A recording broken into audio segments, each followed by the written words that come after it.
Elle était femme de ménage de nuit. Il était le parrain de l'ombre le plus redouté de Las Vegas. Elle a été surprise après avoir été témoin de quelque chose qu'elle n'aurait jamais dû voir. Et on lui a fait une offre qu'aucune mère n'oserait jamais refuser.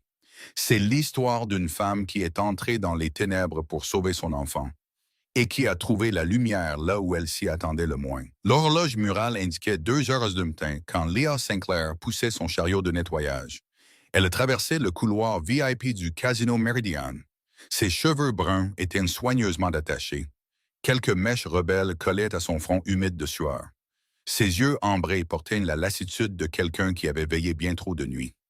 Ses mains, rendues rudes par le travail, agrippaient le manche du balai.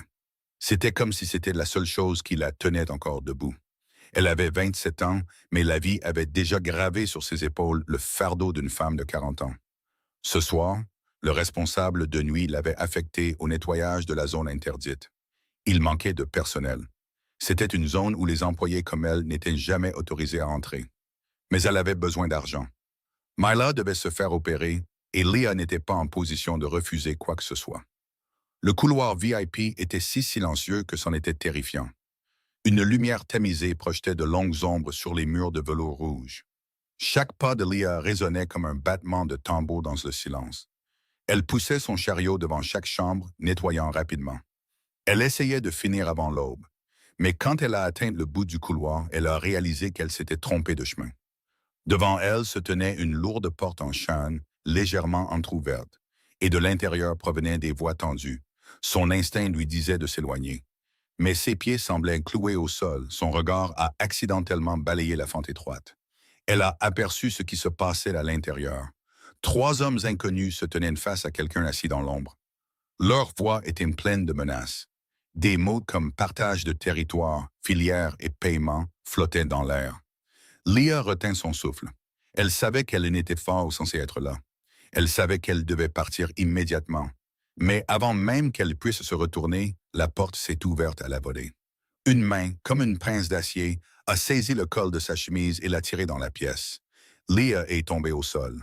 Ses genoux ont heurté la moquette avec un son sec et brutal. Quand elle a levé les yeux, son cœur a raté un battement. L'homme en face d'elle mesurait plus d'1,80 m. Il avait des cheveux noirs soigneusement coupés et des yeux gris et froids comme l'acier. Il semblait la transpercer. Une légère cicatrice courait le long du côté gauche de sa mâchoire. La marque d'un passé dont elle ne voulait rien savoir. Son costume noir sur mesure épousait sa silhouette équilibrée et puissante. La façon dont il était assis là, calme, comme si rien ne venait de se passer, lui a fait comprendre immédiatement à qui elle faisait face. Ashton Mercer, le parrain de l'ombre de Las Vegas. L'homme dont toute la ville murmurait le nom avec crainte. Ashton n'a pas crié. Il ne l'a pas menacé. Il l'a seulement regardé avec ses yeux. Il a demandé d'une voix basse et égale, si glaciale qu'elle lui a donné la chair de poule. Qu'avait-elle entendu? Leah tremblait. Mais elle n'a pas pleuré. Elle avait déjà assez pleuré dans cette vie. Elle a regardé droit dans ses yeux et a répondu. Je n'ai rien entendu. Je me suis juste perdu. Et je veux seulement rentrer chez moi, retrouver ma fille. Ashton n'a pas réagi. Il a simplement fait un geste à l'homme qui l'avait traîné dans la pièce. Reed Galloway, le bras droit d'Ashton Mercer depuis 20 ans. Reed a sorti son téléphone, a tapé rapidement. En quelques minutes, chaque détail de la vie de Leah Sinclair est apparu à l'écran. Veuve. Son mari était un policier assassiné en enquêtant sur un réseau de blanchiment d'argent 4 ans plus tôt. Une fille de 6 ans, Myla Sinclair, née avec une malformation cardiaque congénitale. Coût de l'opération, 800 000 $. Elle occupait actuellement 2 emplois. Pas de casier judiciaire. Aucun lien avec une quelconque organisation. Ashton a écouté en silence. Puis il a regardé Leah pendant un long moment. C'était comme s'il lisait chaque page de son âme. Finalement, il a parlé d'une voix dénuée de toute émotion. « Vous pouvez partir. » Leah n'en croyait pas ses oreilles. Elle s'est relevée, les jambes encore tremblantes, et a marché droit vers la porte. Elle ne n'a pas regardé en arrière. Elle n'a pas dit merci. Elle n'a pas supplié. Elle a simplement marché, un pas après l'autre, jusqu'à ce que la porte se referme derrière elle et que le couloir redevienne silencieux. Cette nuit-là, Leah est rentrée chez elle et a serré Myla dans ses bras pendant leur sommeil. Elle ne savait pas, que ses yeux s'étaient déjà souvenus de son nom. Elle ne savait pas que sa vie ne serait plus jamais la même. 3 jours plus tard, alors que Leah se préparait pour le travail, le directeur l'a convoqué au bureau. Pas le bureau habituel, l'étage du penthouse, tout en haut du bâtiment Meridian, un endroit où aucun employé n'avait jamais été invité. Le cœur de Leah battait la chamade contre ses côtes alors qu'elle entrait dans l'ascenseur. Elle pensait qu'elle allait être tuée. Elle pensait qu'il la ferait disparaître et que personne ne retrouverait jamais son corps. Mais quand les portes de l'ascenseur se sont ouvertes, elle a vu Ashton Mercer. Il se tenait près d'un mur de verre surplombant l'étendue scintillante de Las Vegas. Elle a compris que ce qui l'attendait était encore plus fou que la mort. Car Ashton Mercer ne prévoyait pas de la tuer. Il prévoyait de l'acheter. Si cette histoire vous a touché, s'il vous plaît, appuyez sur j'aime pour nous soutenir. N'oubliez pas de la partager avec les gens que vous aimez et de vous abonner à la chaîne pour ne pas manquer les prochains chapitres riches en émotions. Le penthouse était assez vaste pour sembler être un autre monde. Le sol en marbre blanc reflétait la douce lumière dorée. Des peintures abstraites coûteuses étaient accrochées au mur. Un immense mur de verre s'ouvrait sur l'étendue scintillante de Las Vegas en contrebas. C'était comme un tapis de lumière infinie se déroulant au loin. Leah se tenait au milieu de la pièce, se sentant petite et déplacée, comme une tache d'encre sur une feuille de papier blanc. Ashton Mercer se tenait près du mur de verre, le dos tourné vers elle, les mains jointes derrière lui. Il ne s'est pas retourné quand elle est entrée. C'était comme si elle n'était qu'un autre morceau d'obscurité se glissant par la porte. Le silence s'est étiré jusqu'à devenir suffocant. Leah a serré les poings, ses ongles s'enfonçant dans ses paumes. Elle essayait d'empêcher sa voix de trembler quand elle a finalement choisi de briser le silence. « Pourquoi m'avez-vous appelé ici ?» Ashton ne s'est toujours pas retourné. Sa voix s'est élevée, basse et stable, comme des galets roulant sur la surface d'un lac immobile. « Votre fille, combien coûte cette opération ?» Leah a cligné des yeux, ne comprenant pas pourquoi il demandait une telle chose. Mais elle a répondu quand même, car elle n'avait rien à cacher. 800 000, de l'argent que je n'ai pas et que je n'aurai jamais. Enfin, Ashton s'est retourné. Et quand la lumière a éclairé son visage, Leah a remarqué quelque chose qui l'a surprise. Ses yeux n'étaient plus aussi froids que la nuit précédente. Ils étaient fatigués jusqu'à la moelle. Comme si l'homme qui les portait se battait contre quelque chose d'invisible depuis des années et commençait maintenant à perdre. « J'ai cet argent », a-t-il dit sans hésitation. Leah a eu l'impression que le sol sous ses pieds venait de basculer. « Qu'est-ce que vous voulez de moi ?» Ashton s'est dirigé vers la grande table en chêne au centre de la pièce. Il a versé un verre d'eau et l'a placé devant elle. Puis, il s'est assis sur la chaise en face d'elle. C'était comme s'ils allaient discuter d'un arrangement commercial ordinaire. « Je suis en train de mourir. » Il l'a dit simplement, sans tourner autour du pot. « Un cancer de la moelle osseuse en phase terminale. Les médecins m'ont donné 8 à 10 mois, peut-être moins. » Leah n'a rien dit. Elle l'a seulement regardé, essayant d'absorber ce qu'elle venait d'entendre. L'homme assis en face d'elle, le parrain de l'ombre le plus puissant de Las Vegas, était en train de mourir. Ashton a continué, sa voix toujours égale, comme s'il lisait un rapport financier. « Je n'ai pas de femme. Je n'ai pas d'enfant. Si je meurs sans héritier légal, tout ce que j'ai construit tombera entre les mains de mon jeune frère. » Preston, il a fait une pause et ses yeux se sont légèrement assombris. Preston a secrètement conclu un accord avec la famille Castellano, mes plus grands rivaux. Dès que je fermerai les yeux, il vendra tout. 200 personnes qui travaillent pour moi perdront leur emploi. Les familles que j'ai protégées seront entièrement englouties. Tout ce que j'ai passé ma vie à construire sera réduit en cendres. Leah écoutait, son cœur battant plus vite à chaque mot. Elle commençait à comprendre ce qu'il voulait, mais elle n'arrivait toujours pas à y croire. Ashton l'a regardé droit dans les yeux sans détourner le regard. « J'ai besoin que vous m'épousiez. J'ai besoin que vous me donniez un héritier. En retour, je paierai la totalité des frais de l'opération de votre fille immédiatement. Pas après le mariage, maintenant. Et quand je mourrai, vous hériterez de la moitié de tout ce que je possède. L'autre moitié appartiendra à l'enfant. » Leah a eu l'impression que quelqu'un venait de lui donner un coup de poing dans l'estomac. Elle s'est levée d'un bond et la chaise a raclé le sol avec un son strident et perçant. « Vous êtes fou !» Sa voix tremblait, mais elle était toujours pleine de fureur. Vous pensez que je vais me vendre à la mafia? Pour quel genre de femme me prenez-vous? Ashton ne s'est pas mis en colère. Il l'a seulement regardé avec ses yeux fatigués et a répondu d'une voix si douce que cela l'a surprise. Je pense que vous êtes le genre de femme qui ferait n'importe quoi pour sauver sa fille. Parce que si j'étais à votre place, je ferais la même chose. Leah est restée là, respirant fort, les mains serrées en poing. Elle voulait lui crier au visage. Elle voulait fuir cette pièce et ne jamais revenir. Mais le visage de Mila lui est apparu à l'esprit, ses petites lèvres teintées de violet sous l'emprise de la douleur cardiaque. Le bip du moniteur cardiaque aux urgences, la voix du médecin disant que si elle n'était pas opérée dans les 2 mois, elle ne survivrait pas. Ashton s'est levé et s'est dirigé vers la fenêtre, lui tournant à nouveau le dos. Je vous donne 1 semaine pour réfléchir. Quelle que soit votre décision, je la respecterai. Mais il y a une chose que je veux que vous sachiez. Il a fait une pause et sa voix est devenue plus basse. Je ne cherche pas quelqu'un pour m'aimer. Je cherche quelqu'un en qui je peux avoir confiance. Et cette nuit-là, quand vous m'avez regardé dans les yeux sans peur, sans supplier, et que vous avez seulement dit que vous vouliez rentrer chez vous retrouver votre fille, j'ai su que vous étiez celle dont j'avais besoin. Leah n'a pas répondu. Elle s'est retournée et est sortie du penthouse, chaque pas lourd comme de la pierre. Quand les portes de l'ascenseur se sont refermées et qu'elle s'est retrouvée seule dans cet espace étroit, son esprit tournait comme une tempête. On venait de lui offrir la chance de vendre son âme au diable pour sauver son petit ange. Et le plus effrayant n'était pas l'offre elle-même. Le plus effrayant, c'est qu'elle y songeait vraiment. Le premier jour, Leah n'a pas pu dormir.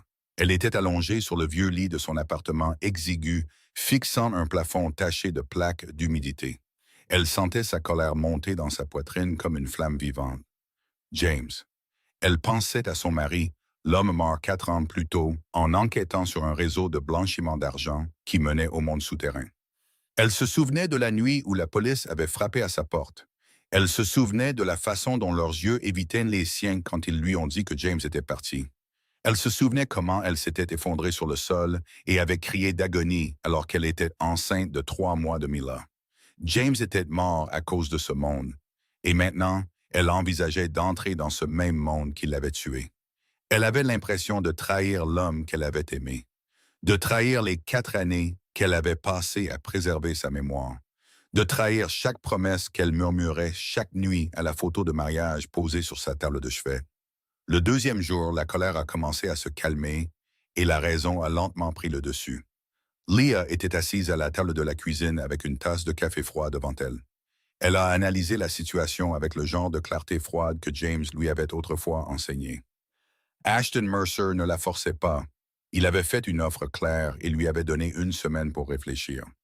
Ce n'était pas le comportement d'un homme qui prend quelque chose par la force. Elle a ouvert son vieil ordinateur portable et a passé tout l'après-midi à chercher des informations sur lui.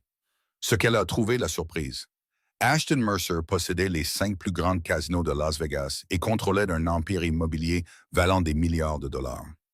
Pourtant, il n'y avait aucune nouvelle de lui ayant jamais fait de mal à des innocents. Impitoyable avec ses ennemis. C'est ainsi que les articles clandestins le décrivaient, mais absolument loyal envers les siens. 200 familles dépendaient de l'empire qu'il avait construit et il était en train de mourir. Leah a fermé l'ordinateur portable, ses pensées emmêlées dans un nœud qu'elle ne pouvait défaire. Le 3e jour s'est transformé en cauchemar. À 3 heures du matin, Leah a été réveillée par le faible son des pleurs de Mila dans la pièce voisine. Elle a couru et son cœur a failli s'arrêter quand elle a vu sa fille. Mila était allongée dans son lit, les lèvres bleutées, sa poitrine se soulevant et s'abaissant dans une lutte douloureuse. C'était comme si chaque souffle était un combat pour sa vie. « Maman, je n'arrive pas à respirer. » Sa petite voix était si faible que Leah a dû se pencher pour l'entendre. Elle l'a prise dans ses bras, s'est précipitée dans les escaliers, est sortie dans la rue et a hélé un taxi avec des mains tremblantes. Pendant tout le trajet jusqu'à l'hôpital, tout ce qu'elle pouvait faire était de serrer Millet fort contre elle et de murmurer des prières qu'elle ne savait même plus se souvenir. « Tu vas t'en sortir. Maman te promet que tu vas t'en sortir. Mon Dieu, s'il vous plaît, faites qu'elle s'en sorte. » 4 heures dans la salle d'attente des urgences sont devenues les 4 heures les plus longues de la vie de Leah. Elle était assise sur une chaise en plastique froid, fistant les portes des urgences. Chaque minute qui passait s'étirait comme un siècle. Quand le médecin est finalement sorti, la gravité sur son visage était si sévère que Leah a dû s'agripper aux accoudoirs de sa chaise pour ne pas tomber. Votre fille est hors de danger immédiat, a dit le médecin, et Leah a poussé un soupir, comme si elle venait elle-même d'être épargnée. Mais les mots suivants l'ont replongée dans l'abîme. Son état est très grave. Si elle n'est pas opérée dans les 2 prochains mois, son cœur ne tiendra pas. Je suis vraiment désolé, mais nous avons besoin que vous vous prépariez à toute éventualité. Leah est restée là, ayant l'impression que quelqu'un lui avait arraché tout l'air des poumons. Toute éventualité. Elle a compris exactement ce que le médecin voulait dire. Il lui disait de se préparer à perdre sa fille. Le 4e jour, Leah est allée au cimetière. Elle est restée longtemps devant la tombe de James, regardant la pierre tombale gravée de son nom et des mots « Mari, Père, Héros ». Myla n'était pas venue avec elle car elle était encore trop faible, se reposant à la maison sous la garde d'une gentille voisine. Leah s'est assise sur l'herbe trempée de rosée, sans se soucier que les genoux de son pantalon se mouillent, et a commencé à parler à l'homme qui était parti. « Mais détesterais-tu James? Sa voix était rauque d'avoir trop pleuré pendant trop de nuits. Si je fais ça, me regarderas-tu toujours comme avant? Ou me tourneras-tu le dos et ne me pardonneras-tu jamais? » Le vent soufflait dans le cimetière, transportant l'odeur de l'herbe mouillée et de la terre humide. Il n'y a pas eu de réponse. Mais dans ce silence, Leah s'est soudain souvenue de la nuit avant la mort de James. Il l'avait tenue dans ses bras et avait dit « Si jamais il m'arrive quelque chose, tu dois me promettre de protéger notre enfant à tout prix. À tout prix. Peu importe ce que cela signifie. » Leah s'est relevée, a essuyé ses larmes et pour la première fois en 4 jours, elle a su ce qu'elle devait faire. Le 5e jour, elle s'est assise près du lit de Myla pendant que sa fille dormait. La petite fille était encore faible, sa peau pâle, mais sa respiration était devenue plus régulière. Leah a regardé le petit visage de sa fille, ses longs cils courbés, ses lèvres roses et douces, et elle a su qu'elle ferait n'importe quoi pour garder cet enfant dans ce monde. Elle a pris une feuille de papier et a commencé à écrire. Conditions, exigences, limites. Elle ne permettrait jamais à personne de les franchir. Si elle devait marcher en enfer, elle y marcherait les yeux grands ouverts et avec ses propres règles. Le 6e jour, Leah se tenait à nouveau devant la porte du penthouse. Dans sa main se trouvait la feuille de papier avec 6 conditions écrites d'une écriture claire et soignée. Elle a pris une profonde inspiration et est entrée. La décision avait été prise, non pas parce qu'elle le voulait, mais parce qu'elle était une mère. Et n'importe quelle mère serait prête à marcher en enfer si c'était le seul moyen de sauver son enfant. Leah est entrée dans le penthouse avec une attitude complètement différente de la dernière fois. Il n'y avait plus de tremblement, plus de regards paniqués dans ses yeux comme une proie acculée. Elle marchait le dos droit et la tête haute, la feuille de papier serrée dans sa main comme un talisman protecteur. Ashton était assis derrière le bureau en chaîne, ses yeux observant son approche avec une curiosité qu'il ne prenait pas la peine de cacher. Elle n'a pas attendu qu'il parle. Elle s'est dirigée droit vers le bureau et a posé le papier devant lui d'un mouvement sec et délibéré. Ashton a baissé les yeux sur le papier, puis les a levés vers elle, un coin de sa bouche se soulevant légèrement comme s'il essayait de retenir un sourire. « Vos conditions ?» Sa voix n'était pas une question, mais une reconnaissance silencieuse. Leah a hoché la tête et n'a rien dit. Elle attendait. Ashton a pris le papier et a commencé à lire. Ses yeux parcouraient chaque ligne avec une concentration totale. La première condition était que l'opération de Myla devait avoir lieu dans les 2 semaines, avant tout mariage, et l'argent devait être transféré directement à l'hôpital, jamais entre les mains de Leah. La deuxième condition était que Myla ne devait jamais savoir d'où venait l'argent. Pour l'enfant, ce devait être l'argent de l'assurance que son père avait laissé. La troisième condition était que Leah conserverait toute autorité dans l'éducation de Myla et que personne ne serait autorisé à interférer avec les décisions qu'elle prendrait concernant sa fille. La quatrième condition était qu'elle ne prendrait part à aucune activité illégale. Pas de meurtre, pas de blanchiment d'argent, pas de faux témoignages, ne toucher à rien qui pourrait l'envoyer en prison et laisser Myla sans mère. La cinquième condition était qu'elle avait le droit d'apprendre l'autodéfense, car si elle devait vivre dans son monde, elle devait savoir comment se protéger, elle et sa fille. La sixième condition était qu'après la mort d'Ashton, elle aurait le plein droit de quitter le monde souterrain si elle le choisissait, et personne ne serait autorisé à l'en empêcher. Quand Ashton a fini de lire, il a reposé le papier sur le bureau et a levé les yeux vers elle avec une expression que Leah ne pouvait pas déchiffrer. Le silence a persisté quelques secondes avant qu'il ne parle. Autre chose? Leah a cligné des yeux, incapable de croire ce qu'elle venait d'entendre. Elle s'était préparée à une négociation difficile, à ce qu'il raye une condition après l'autre. Vous êtes d'accord avec tout. Sa voix portait le doute qu'elle ne prenait pas la peine de cacher. Ashton s'est levé de sa chaise, a contourné le bureau et s'est arrêté à quelques pas d'elle. Tout ce que vous avez demandé est raisonnable. Sa voix était aussi calme que s'il discutait de la météo. Vous êtes une mère et vous protégez votre enfant. Vous n'avez pas demandé d'argent. Vous n'avez pas demandé de pouvoir. Vous n'avez pas demandé de luxe futile. Vous vouliez seulement vous assurer que votre fille serait en sécurité et que vous ne seriez pas transformée en marionnette dans mon monde. Il a fait une pause, ses yeux fixés sur les siens. Je ne cherche pas une servante. Je cherche une partenaire. Et ce que vous venez de me donner me dit que vous comprenez exactement dans quoi vous vous engagez. Leah sentit son cœur battre un peu plus vite. Elle prit une profonde inspiration et posa la question qui la hantait depuis 6 jours. Pourquoi moi? Oui, vous pourriez choisir n'importe qui. Des femmes riches, des pères de femmes, des femmes instruites, des femmes avec un statut. Pourquoi choisir une femme de ménage qui n'a rien entre les mains, sauf un enfant malade et une montagne de dettes? Ashton resta silencieux un moment, comme s'il pesait la manière de le dire le plus sincèrement possible. Quand il parla enfin, sa voix était lente et claire. Cette nuit-là, quand Reed vous a traîné dans la pièce, je vous ai observé très attentivement. Vous n'avez pas pleuré, vous n'avez pas supplié, vous n'avez pas tremblé en implorant pour votre vie. Vous m'avez regardé droit dans les yeux et avez dit que vous vouliez rentrer chez vous retrouver votre fille. Rien de plus, rien de moins. Il fit un poste de plus, et maintenant seule une longueur de bras les séparait. J'ai rencontré des centaines de personnes au cours des 10 dernières années. Chacune d'entre elles était soit effrayée, soit avide quand elle se tenait devant moi. Effrayée parce qu'elle savait qui j'étais. Avide parce qu'elle voulait quelque chose de moi. Mais vous m'avez regardé comme vous regarderiez un homme ordinaire qui vous empêche de retourner auprès de votre enfant.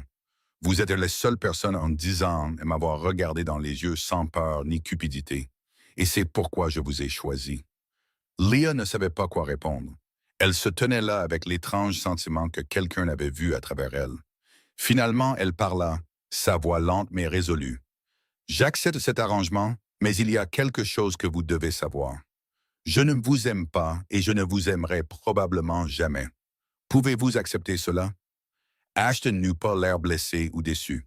Il hocha simplement la tête, comme si sa réponse était attendue depuis le début. Je ne demande pas d'amour. L'amour est un luxe pour lequel aucun de nous n'a le temps. Ce que je demande, c'est de l'honnêteté, et jusqu'à présent, vous êtes la personne la plus honnête que j'ai jamais rencontrée. Il tendit la main, un geste simple, mais qui portait le poids de 1000 promesses non dites. Avons-nous un accord? Leah regarda sa main, puis leva son regard vers ses yeux gris et fatigués. Elle pensa à Mila, allongée dans un lit d'hôpital. Elle pensa à James et à la promesse de protéger leur enfant à tout prix. Elle pensa à l'enfer dans lequel elle s'apprêtait à entrer. Puis elle posa sa main dans la sienne et la serra fermement. Ils se serrèrent la main, non pas comme des mariés, mais comme deux personnes signant un contrat. Deux personnes s'engageant dans un arrangement dont elles comprenaient toutes deux le prix. Mais aucune d'elles ne savait où cet accord froid et soigneusement dessiné les mènerait. 2 semaines après s'être serré la main, Leah se tenait dans une salle de réunion d'un hôtel 5 étoiles. Elle se préparait à épouser un homme qu'elle connaissait à peine, si ce n'est qu'il était mourant et possédait la moitié de Las Vegas. La pièce semblait étrangement dépouillée pour un mariage. Pas de fleurs fraîches, pas de musique douce en fond sonore. Pas d'invités jetant des pétales et pleurant de joie. Il n'y avait que 4 murs de couleur crème, une longue table en bois, quelques chaises et les visages froids de ceux qui étaient réunis pour en être témoins. Le juge était un homme âgé aux cheveux d'argent et aux épaisses lunettes de lecture. L'avocat d'Ashton était assis dans un coin avec une pile imposante de documents. Reed Galloway se tenait près de la porte comme une garde sculptée dans la pierre. Et Ivana Chen, la gouvernante du domaine, gardait Mila dans la pièce voisine. Leah baissa les yeux sur la robe blanche qu'elle portait. Elle l'avait achetée dans un magasin discount pour 89 dollars. De l'argent qu'elle avait économisé en 2 mois grâce au pourboire. La robe était un peu ample à la taille et un peu courte à l'ourlet, mais c'était tout ce qu'elle pouvait se permettre. Elle n'avait pas le temps d'en avoir honte. Ashton se tenait en face d'elle, vêtu comme toujours d'un costume noir parfaitement taillé. Ses cheveux sombres étaient soigneusement peignés, ses yeux posés sur elle avec une expression qu'elle ne pouvait déchiffrer. Il n'y avait pas de boutonnière, pas de cravate spéciale, aucun signe que ce jour était censé être le plus important dans la vie d'un homme. Le juge commença à réciter les mots familiers que chaque couple entend le jour de son mariage. Le mariage est une union sacrée entre deux âmes. L'amour est le fondement solide de toute famille. L'engagement et le sacrifice sont les clés du bonheur. Leah écoutait, et chaque mot la frappait comme un rappel amer que ce mariage ne contenait rien de tout cela. Pas d'amour, pas de sacralité, seulement un arrangement entre une mère désespérée et un homme mourant. Acceptez-vous de prendre cet homme pour époux? Demanda le juge d'une voix plate. C'était comme s'il avait prononcé cette phrase des milliers de fois et ne se souciait plus de la réponse. Leah se tourna pour regarder Ashton. Il ne sourit pas. Il ne hocha pas la tête pour l'encourager. Il ne fit aucun geste pour la pousser en avant. Il se tenait simplement là et attendait, ses yeux posés sur elle avec un respect silencieux.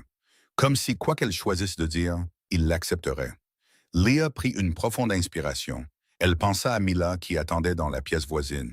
Elle pensa à l'opération qui avait été programmée pour la semaine suivante. Elle pensa à tout ce qu'elle avait sacrifié pour arriver à ce moment. Oui, je le veux. Sa voix résonna, claire et stable, dans la pièce silencieuse. Il n'y eut pas de baiser après la déclaration, pas d'étreinte, pas de larmes de joie. Il n'y eut que 2 signatures sur un certificat de mariage et une brève poignée de main entre 2 personnes qui venaient de devenir officiellement mari et femme. Alors que tout le monde commençait à rassembler les papiers, Ashton s'approcha de Leah et sortit une petite boîte de la poche de sa veste de costume. À l'intérieur se trouvait une simple bague, en or blanc avec une petite pierre scintillante. Vous n'êtes pas obligé de la porter si vous ne le voulez pas. Sa voix était plus douce qu'elle ne s'y attendait. Mais dans mon monde, les gens poseront des questions. La bague vous évitera celle dont vous n'avez pas besoin. Leah regarda la bague, puis lui. Elle la prit et la glissa à l'annulaire de sa main gauche. Non par amour, mais parce que c'était de la chose pratique à faire. La porte de la pièce voisine s'ouvrit à la volée et Mila entra en courant comme une petite rafale de vent. Ses cheveux bruns volaient librement, ses yeux si semblables à ceux de sa mère brillaient de 1000 feux quand elle vit Leah. « Maman, tu es si jolie !» s'écria la petite fille, se précipitant pour enlacer les jambes de Leah.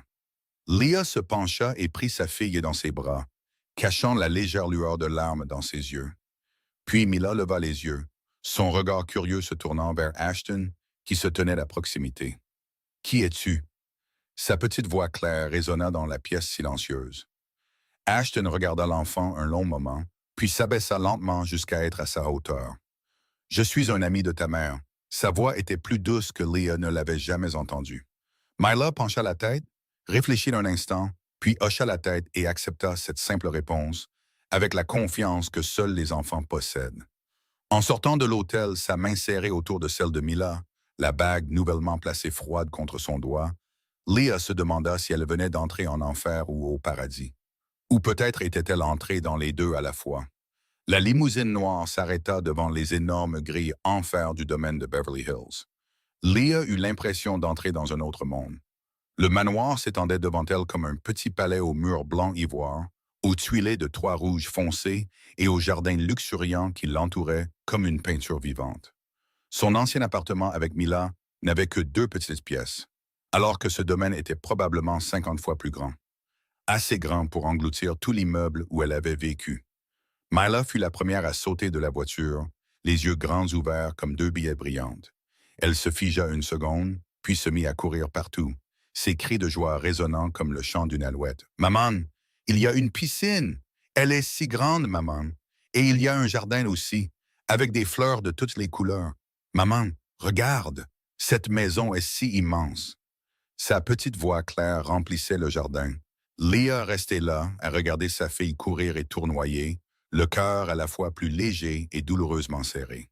Myla ne connaissait pas le prix que sa mère avait payé pour qu'elle soit là. Myla ne savait pas à quel point la bague au doigt de sa mère était lourde. Et Leah priait pour que sa fille n'ait jamais à le savoir. Pendant les premiers jours au domaine, Leah vivait dans un état de tension constante. Elle imaginait des hommes au visage froid marchant dans des couloirs avec des armes sur eux, des réunions secrètes derrière des portes closes, des voix criardes et une atmosphère de danger planant sur tout. Mais la réalité était tout autre. Ashton n'était presque jamais à la maison. Il partait tôt le matin et revenait quand la nuit était déjà profonde. Parfois, il ne rentrait pas du tout pendant des jours. Quand il était à la maison, il restait dans son bureau ou parlait au téléphone, n'envahissant jamais son espace. Leur chambre était aux extrémités opposées du couloir, séparées par une distance pour laquelle Leah était silencieusement reconnaissante. Les repas étaient préparés par un chef privé, un homme d'âge mûr et silencieux qui parlait très peu. Mais il cuisinait si bien que Mila léchait son assiette à chaque repas. La petite fille avait sa propre chambre rose remplie de jouets neufs, un lit de princesse avec un baldaquin et un petit coin d'or rempli de toutes les couleurs qu'elle avait toujours rêvé d'avoir. La première semaine passa comme un rêve étrange. Leah emmena Mila voir le docteur Helena Vance, la plus grande chirurgienne cardiaque pédiatrique de Los Angeles. C'était une femme d'environ 55 ans, avec des cheveux argentés soigneusement coupés, des yeux vifs et chaleureux. Sa façon de parler a calmé Leah pour la première fois depuis de nombreux mois. L'opération était prévue pour la semaine suivante. Le coût avait été payé en totalité, transféré directement d'un compte dont Leah ne voulait rien savoir. Elle était assise dans la salle d'examen, écoutant le médecin expliquer la procédure chirurgicale. Et pour la première fois depuis de nombreuses années, elle put respirer pleinement, comme si on lui avait enlevé une énorme pierre de la poitrine. La deuxième semaine, Leah commença ses leçons d'autodéfense exactement comme elle l'avait exigé. L'instructrice était une femme aux cheveux courts, aux muscles bien définis et aux yeux aussi vifs que des lames. Leah apprit à frapper avec le plus d'efficacité. Comment donner un coup de pied pour qu'un agresseur ne puisse pas se relever?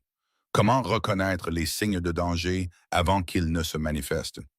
Et surtout, comment protéger Mila dans n'importe quelle situation? Chaque leçon laissait son corps endolori, mais elle ne se plaignait pas. C'était ce dont elle avait besoin. C'était ce qui l'aiderait à survivre dans le monde où elle était entrée. Après la cinquième leçon, l'instructrice dit à Reed, pensant que Leah ne pouvait pas l'entendre. Elle apprend incroyablement vite, comme si elle avait attendu cette chance toute sa vie. Un soir, après que Mila se fut endormie, Leah descendit à la cuisine pour boire de l'eau. Elle passa par hasard devant le bureau d'Ashton. La porte était légèrement ouverte et une lumière dorée et chaude se déversait dans le couloir. Elle avait l'intention de passer rapidement, mais quelque chose la fit s'arrêter et jeter un coup d'œil par l'ouverture étroite. Ashton était assis seul derrière le grand bureau en bois, ne travaillant pas, ne lisant pas de documents. Il était simplement assis là, tenant une vieille photographie dans sa main. Il la regardait avec des yeux que Leah n'avait jamais vus sur lui auparavant. Pas froid, pas calculateur, seulement de la tristesse. Une tristesse profonde et solitaire. La tristesse d'un homme regardant quelque chose qui avait été perdu il y a très longtemps. Leah resta là une seconde, puis s'éloigna tranquillement sans le déranger. Mais cette image resta avec elle toute la nuit, comme une pièce qui ne cadrait pas avec l'image qu'elle s'était déjà faite de cet homme. 2 semaines sur le territoire du loup, et Leah commençait à réaliser quelque chose. Le loup qu'elle avait cru être le plus dangereux de Las Vegas était peut-être plus seul que quiconque elle n'avait jamais rencontré. Mais ce qu'elle ne savait pas, c'est que pendant qu'elle essayait de comprendre cet homme, sa fille avait déjà commencé à se glisser dans l'antre du loup chaque nuit.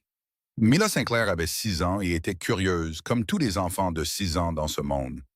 Elle ne comprenait pas pourquoi elle était soudainement venue vivre dans un château tout droit, sorti d'un conte de fées. Pourquoi sa mère avait maintenant un nouvel ami qui était grand et effrayant. Et pourquoi cet ami la regardait toujours avec ses yeux, puis détournait rapidement le regard, comme s'il avait peur qu'elle disparaisse s'il la regardait trop longtemps. Sa mère disait qu'il s'appelait Ashton et qu'il était son ami. Mais Mida savait que les adultes mentaient souvent sur les choses compliquées. Elle ne savait tout simplement pas à quel point celle-ci était compliquée. Pendant ses premiers jours au domaine, Mila observait Ashton de loin, comme un petit chaton traquant sa proie. Chaque fois qu'il marchait dans le couloir, Elle se cachait derrière une porte et le regardait passer, les yeux grands ouverts de curiosité. Il est si grand. Il se tient si droit. Il ne sourit jamais. Ces petites observations s'accumulaient dans son esprit comme les pièces d'une image inachevée. Et une nuit, Mila décida qu'elle trouverait la réponse par elle-même. Ce soir-là, à 9 heures, alors que sa mère la croyait profondément endormie, Mila se glissa hors de son lit. Elle descenda pieds nus, ses pas aussi légers que ceux d'un chat sur la moquette. Elle savait où se trouvait le bureau de M. Ashton, car elle l'avait observé assez longtemps pour l'apprendre. Quand elle y arriva, elle vit la porte légèrement ouverte et une lumière jaune et chaude se déversant dans le couloir. Myla resta là un moment. Puis, la curiosité l'emporta sur la peur. Elle poussa doucement la porte et entra. Ashton était assis derrière le grand bureau en bois, ne travaillant pas, ne regardant pas un écran d'ordinateur. Il tenait une vieille photographie et la fixait avec une tristesse que Mila reconnut immédiatement. « Tu es triste ?» Sa petite voix brisa le silence, et Ashton sursauta, comme s'il venait d'être surpris, en train de faire quelque chose qu'il n'aurait pas dû. Il regarda la petite fille debout au milieu de la pièce en pyjama de princesse rose, ses petits pieds nus posés sur la moquette, et il lui fallut un moment pour retrouver sa voix. « Pourquoi penses-tu ça ?» Sa voix était plus rauque que d'habitude, mais là pencha la tête et réfléchit un moment, comme le font les enfants quand ils essaient d'expliquer quelque chose de compliqué. « Parce que tu ressembles à maman quand papa lui manque. Maman tient la photo de papa et a l'air comme ça. Puis maman pleure. Est-ce que tu vas pleurer aussi? » Ashton ne répondit pas tout de suite. Il baissa les yeux sur la photographie dans sa main, puis la regarda avec une expression que Mila ne pouvait pas comprendre. « Il me manque quelqu'un qui est parti très loin. » Finalement, il parla, sa voix si douce que Mila dut se pencher pour l'entendre clairement. « Est-ce qu'ils sont au paradis? » demanda Mila, ses yeux ambrés s'illuminant. « Mon papa est au paradis aussi. Maman l'a dit. Papa est monté là-haut parce que les anges avaient besoin de son aide. » Ashton la regarda, et quelque chose dans ses yeux s'adoucit un peu. « Oui, ma grand-mère est au paradis aussi. Peut-être qu'elle parle à ton papa en ce moment. » Mila se tut un moment, y réfléchissant. Puis elle se dirigea vers le grand canapé en cuir dans le coin de la pièce et grimpa dessus. Son petit corps s'était presque englouti par l'énorme fauteuil. Elle s'assit là, ses jambes se balançant car elle ne pouvait pas atteindre le sol, et elle regarda Ashton avec des yeux solennels. « Tu veux que je te fasse un dessin? Je suis très doué pour dessiner. Maman le dit. Tu peux l'accrocher au mur et le regarder quand tu es triste. Alors tu n'auras plus besoin de pleurer. » Ashton la regarda. Cet enfant de 6 ans aux yeux ambrés, exactement comme ceux de sa mère, et au visage si innocent qu'il ne connaissait rien des ténèbres qui l'entouraient. Et pour la première fois depuis de nombreuses années, il sentit quelque chose s'agiter dans sa poitrine. « Oui, j'aimerais voir ton dessin. » À partir de cette nuit-là, Mila commença à se faufiler dans le bureau d'Ashton chaque soir. Elle apportait du papier et des crayons de couleur, s'asseyait sur le grand canapé et faisait des dessins vifs et colorés pendant qu'Ashton travaillait. Parfois, elle lui racontait des histoires sur l'école maternelle, sur les amis qu'elle n'avait pas encore, sur les rêves étranges qu'elle faisait souvent. Parfois, elle posait le genre de questions que seuls les enfants penseraient à poser. Pourquoi le ciel est-il bleu? Pourquoi ne souris-tu jamais? Pourquoi es-tu toujours tout seul? Et Ashton répondait à chaque question sérieusement, comme s'il parlait à un adulte plutôt qu'à une petite fille de 6 ans. Une nuit, après avoir terminé un dessin d'une grande maison, avec un jardin plein de fleurs de toutes les couleurs, Mila leva les yeux vers Ashton avec des yeux curieux. « Monsieur Ashton, tu veux que je sois ta fille? Alors tu ne seras plus seul et j'aurai 2 papas, un papa au paradis et un papa ici. » Ashton ne répondit pas. Il la regarda seulement pendant un très long moment, et ses yeux qui étaient habituellement aussi froids que l'acier se réchauffèrent un peu, comme la première lumière de l'aube touchant la surface d'un lac gelé. Une semaine plus tard, Leah cherchait sa fille quand Mila n'était pas dans sa chambre à l'heure du coucher. Elle marcha dans le couloir et s'arrêta devant le bureau d'Ashton quand elle entendit le rire joyeux de Mila s'échapper de la porte. Elle resta là, écoutant la voix basse d'Ashton expliquer quelque chose sur les étoiles, tandis que sa fille éclatait d'un enthousiasme ravi. « Mars est rouge, Monsieur Ashton. Pourquoi est-elle rouge? Est-ce que quelqu'un y vit? » Leah resta là, ne sachant que ressentir. Le monde qu'elle pensait comprendre se dérobait sous ses pieds, et elle n'était pas sûre si c'était une bonne ou une mauvaise chose. Ashton Mercer, le parrain de l'ombre le plus redouté de Las Vegas, était assis là à expliquer Mars à une fillette de 6 ans et une pyjama de princesse. Et demain, Leah s'assiérait près du lit d'hôpital de sa fille pendant 8 heures, sans jamais savoir que l'homme serait là avec elle du début à la fin. Leah se réveilla à 4 heures du matin, bien qu'elle ne fût même pas sûre d'avoir dormi une seule minute la nuit précédente. Elle était assise près du lit de Mila, regardant sa fille dormir sous la douce lueur de la veilleuse rose pâle. Elle essayait de mémoriser chaque détail de ce petit visage, comme si elle craignait de l'oublier. La longue courbe de ses cils battait doucement au rythme de sa respiration régulière. Ses joues étaient teintées du rose pâle des fleurs de pêcher. Ses cheveux bruns et doux se répandaient sur l'oreiller. Ses petits doigts étaient insérés autour du vieil ours en peluche que James lui avait acheté avant de partir. Leah serra les poings, retenant ses larmes. Aujourd'hui était le jour de l'opération. Aujourd'hui était le jour qui déciderait si sa fille vivrait ou mourrait. À 6 heures, Leah réveilla doucement Mila. La petite fille se frotta les yeux, laissa échapper un long bâillement, puis regarda sa mère avec des yeux ambrés et endormis. « On va à l'hôpital aujourd'hui, n'est-ce que pas, maman? » Sa voix était rauque de sommeil. Leah hocha la tête, essayant de garder sa propre voix stable. « Oui, ma chérie, le docteur va réparer ton cœur aujourd'hui, et ensuite tu seras forte et en bonne santé, et tu pourras courir et jouer comme les autres enfants. » Mila resta silencieuse un moment, comme si elle réfléchissait à quelque chose de très sérieux. Puis elle leva les yeux vers sa mère et hocha la tête avec une sorte de détermination qui serra douloureusement le cœur de Leah. « Je serai courageuse, maman.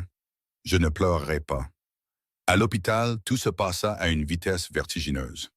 Les infirmières emmenèrent Mia dans la salle de préparation, l'habillèrent d'une blouse d'hôpital bleu pâle et lui injectèrent l'anesthésie dans sa petite veine. Leah tint la main de sa fille jusqu'à ce que ses yeux se ferment lentement et que Mila sombre dans le sommeil. Les portes de la salle d'opération se refermèrent avec un son sec et final. Leah se retrouva seule dans le couloir blanc et froid, ayant l'impression qu'on venait de lui arracher l'âme du corps. Elle entra dans la salle d'attente, s'assit sur une chaise en plastique dur et commença à attendre. Ses mains étaient si serrées que ses jointures étaient devenues blanches, ses ongles s'enfonçant profondément dans ses paumes. Mais elle ne ressentait aucune douleur. Elle ne ressentait rien du tout, sauf la peur paralysante qui l'avalait lentement, morceau par morceau. À la 2e heure, la porte de la salle d'attente s'ouvrit soudainement, et Leah leva les yeux, le cœur battant d'espoir et de terreur. Mais ce n'était pas le médecin qui entra. Ashton Mercer se tenait dans l'embrasure de la porte, dans son habituel costume noir impeccable, ses yeux balayant la pièce avant de se poser sur elle. Il ne dit rien. Il ne demanda pas comment elle allait. Il n'expliqua pas pourquoi il était là. Il entra simplement, s'assit à 2 chaises d'elle et sortit son téléphone pour appeler Reed. Sa voix résonna, basse et claire, dans la pièce silencieuse. Annulez toutes les réunions aujourd'hui, sans exception. Leah le regarda et ne sut que dire, ne sut que ressentir. Elle savait seulement que sa présence, aussi silencieuse soit-elle, rendait cette salle d'attente froide un peu moins effrayante. À la 4e heure, Leah commença à trembler. Non pas à cause du froid, mais parce que la peur qu'elle avait contenue trop longtemps avait finalement trouvé une issue par des vagues de tremblements qu'elle ne pouvait contrôler. Elle joignit ses mains, essayant d'empêcher son corps de la trahir. Mais cela ne servit à rien. Ashton ne dit pas un mot. Il se leva simplement, enleva sa veste de costume noir et la posa doucement sur ses épaules. La chaleur de celle-ci, ainsi que le léger parfum de parfum coûteux, l'enveloppèrent comme une couverture invisible. Leah voulait le remercier, voulait dire quelque chose, mais sa gorge était nouée et aucun son ne voulait sortir. À la 6e heure, tout s'effondra. Leah se mit à pleurer, non pas avec de grands sanglots, mais avec des larmes silencieuses qui coulaient sur ses joues, inarrêtables, incontrôlables. Elle n'avait pleuré devant personne depuis la mort de James. Elle avait gardé toute sa douleur enfouie à l'intérieur, construit un mur autour de son cœur et refusé de laisser quiconque voir sa faiblesse. Mais maintenant, dans cette salle d'attente blanche et froide, avec sa fille allongée sur une table d'opération et ce petit cœur en train d'être ouvert et réparé, le mur s'effondra complètement. Ashton n'essaya pas de la réconforter. Il ne dit pas des choses comme « Tout ira bien, ou ne t'inquiète pas. Il resta simplement assis en silence, comme une pierre solide au centre de la tempête. Et étrangement, ce silence fit que Leah se sentit moins seule que n'importe quel mot de réconfort n'aurait jamais pu le faire. À la 8e heure, les portes de la salle d'opération s'ouvrirent enfin. Le docteur Helena Vance sortit, abaissant son masque sous son menton, et Leah se leva, le cœur battant comme des tambours de guerre. Le médecin la regarda et sourit. L'opération est terminée. Le cœur de votre fille a été réparé et tout s'est très bien passé. Elle devrait se rétablir complètement dans les prochaines semaines. Leah entendit les mots comme s'ils venaient d'un autre monde. Ses jambes tremblaient si fort qu'elle faillit tomber en essayant d'avancer, et une main ferme la rattrapa par le coude juste à temps. Ashton. C'était la première fois qu'il la touchait depuis la poignée de main le jour de leur mariage, et Leah ne se dégagea pas. « Merci, dit-elle. Sa voix rauque d'avoir trop pleuré. Merci d'avoir été là. » Ashton la regarda un long moment, puis secoua très légèrement la tête. « Ne me remerciez pas. Vous méritiez la chance de sauver votre fille. Il se trouve que j'étais l'homme avec assez d'argent pour le rendre possible. » Leah le regarda. Cet homme qui était resté assis avec elle pendant 8 heures sans rien demander, qui avait annulé toutes ses réunions pour rester là avec elle, qui lui avait donné sa veste quand elle tremblait, et s'était assis à côté d'elle en silence pendant qu'elle pleurait. Il n'avait pas besoin d'être là. Il a choisi d'être là. Et c'était la plus grande différence que Leah ait jamais vue chez quelqu'un. Cette nuit-là, après que Mila eut été transférée en salle de réveil et se fut endormie sous l'effet persistant des médicaments, Leah rentra chez elle mais ne put dormir.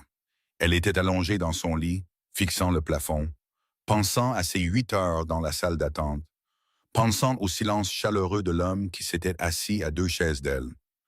À 2 heures du matin, elle renonça à essayer de dormir et descendit chercher de l'eau. Mais en traversant le salon, elle découvrit qu'elle n'était pas la seule éveillée dans cette vaste maison. Mala se rétablit si rapidement que même les médecins furent surpris.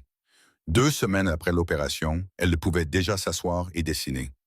1 mois plus tard, elle courait dans tout le jardin du domaine, son rire éclatant résonnant dans l'air comme le son des carillons. La couleur revint sur ses petites joues. Ses yeux brillaient plus que jamais.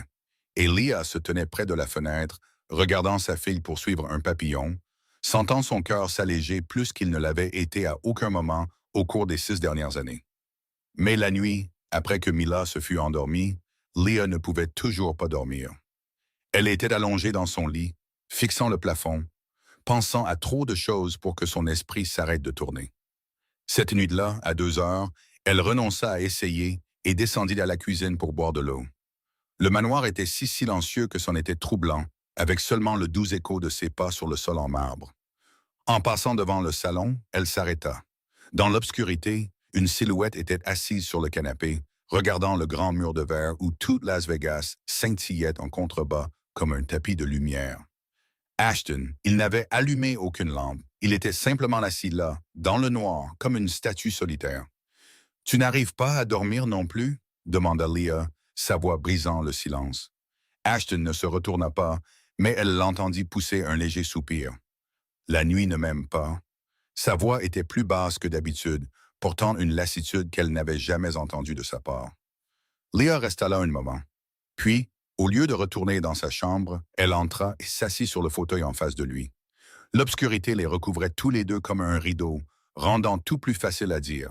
« Je déteste ton monde, dit-elle simplement, sans tourner autour du pot. Mon mari a perdu la vie à cause de ce monde.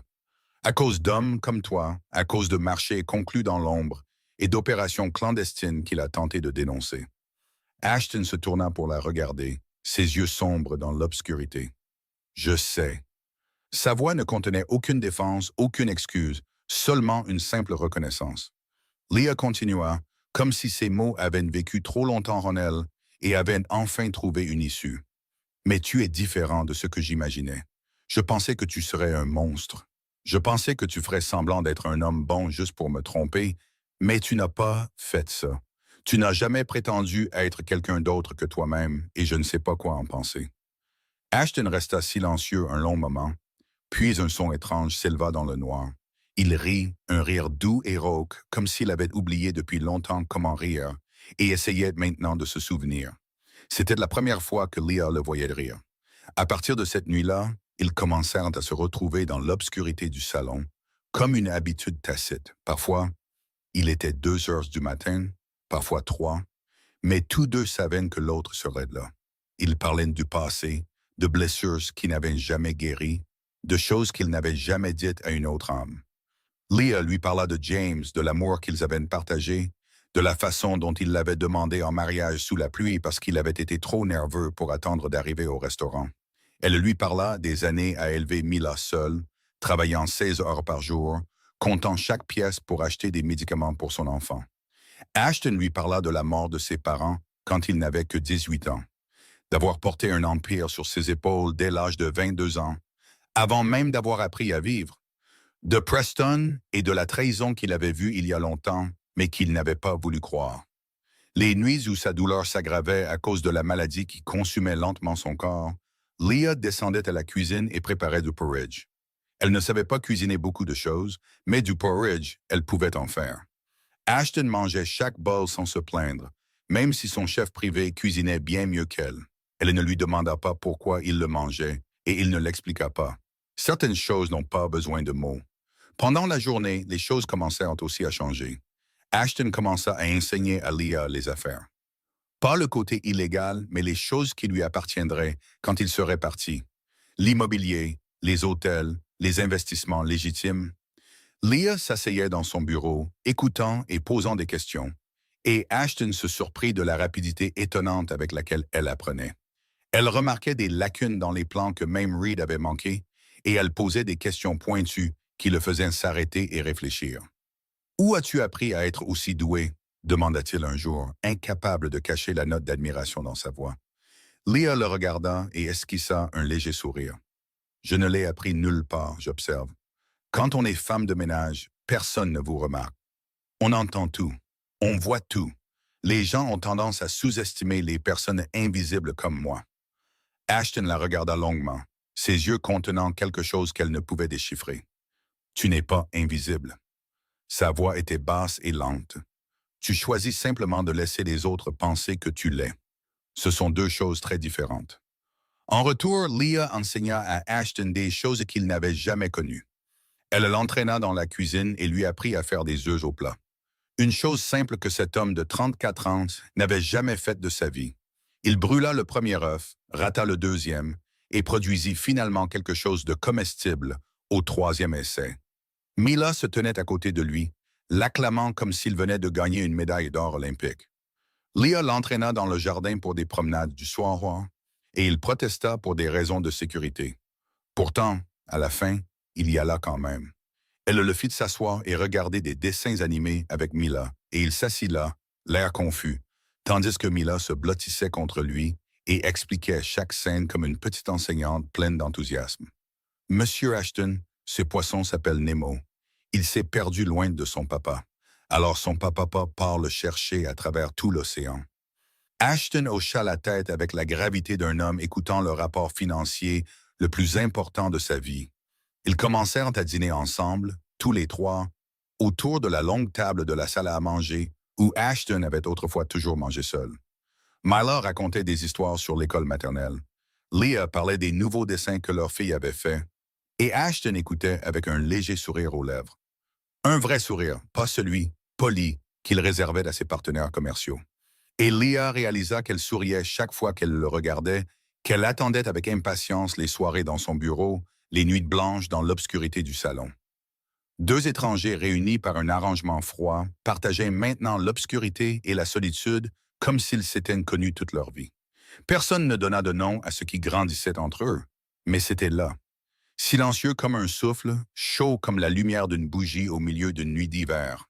Et bientôt, une autre petite vie le confirmerait d'une manière qu'aucun d'eux n'aurait pu imaginer.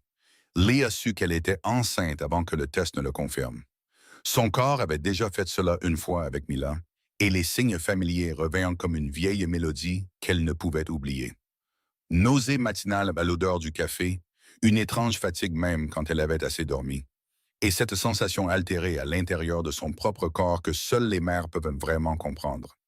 Elle était assise sur le sol de la salle de bain à 5 heures du matin, le dos contre le mur froid, tenant le test de grossesse dans sa main. Elle fixait les deux lignes rouges qui se détachaient clairement sous la lumière crue du néon. Ses émotions tourbillonnaient en elle comme une tempête s'abattant sur une terre déjà dévastée. C'était l'arrangement.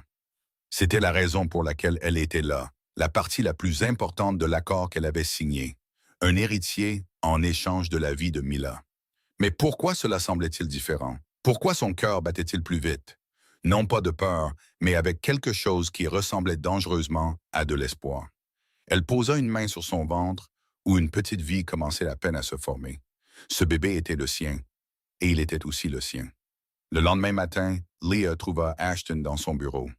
Il était assis derrière son bureau, lisant un dossier épais, une tasse de café dégageant un léger filet de vapeur à côté de lui. Quand elle entra, il leva les yeux et son regard la parcourut rapidement, comme pour vérifier si elle allait bien. C'était une nouvelle habitude que Leah avait commencé à remarquer chez lui ces dernières semaines. « Je dois te dire quelque chose. » Sa voix était plus calme qu'elle ne s'y attendait. Ashton posa le dossier et attendit. « Je suis enceinte. » Les trois mots résonnèrent dans la pièce, clairs et définitifs.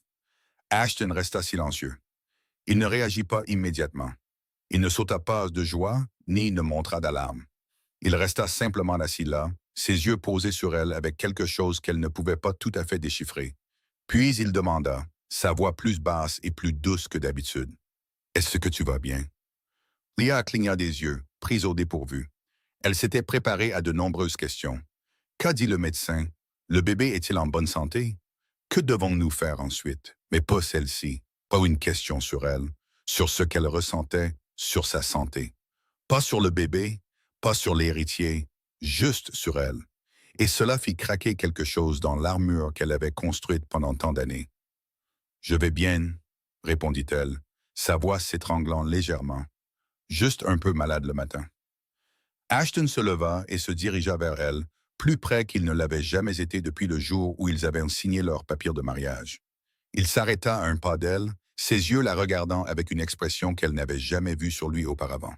Pas froide, pas calculatrice, seulement une honnêteté brute. « Merci. » Sa voix était devenue rauque. « Pour tout ce que tu as fait, pour plus que ce que je mérite de recevoir. » Leah secoua la tête, essayant de ne pas se laisser emporter par le courant de sentiments qui montait entre eux. « Ne me remercie pas, ce n'est que l'arrangement sur lequel nous nous sommes mis d'accord. » Ashton la regarda un long moment, puis secoua très légèrement la tête. « Non, ce n'est plus seulement un arrangement. Du moins, pas pour moi, ça ne l'est plus depuis longtemps. » 2 semaines plus tard, ils étaient assis dans le bureau de son obstétricien. Leah était allongée sur la table d'examen. Du gel froid était étalé sur son ventre, tandis que l'écran de l'échographie montrait l'image floue d'une petite vie prenant lentement forme.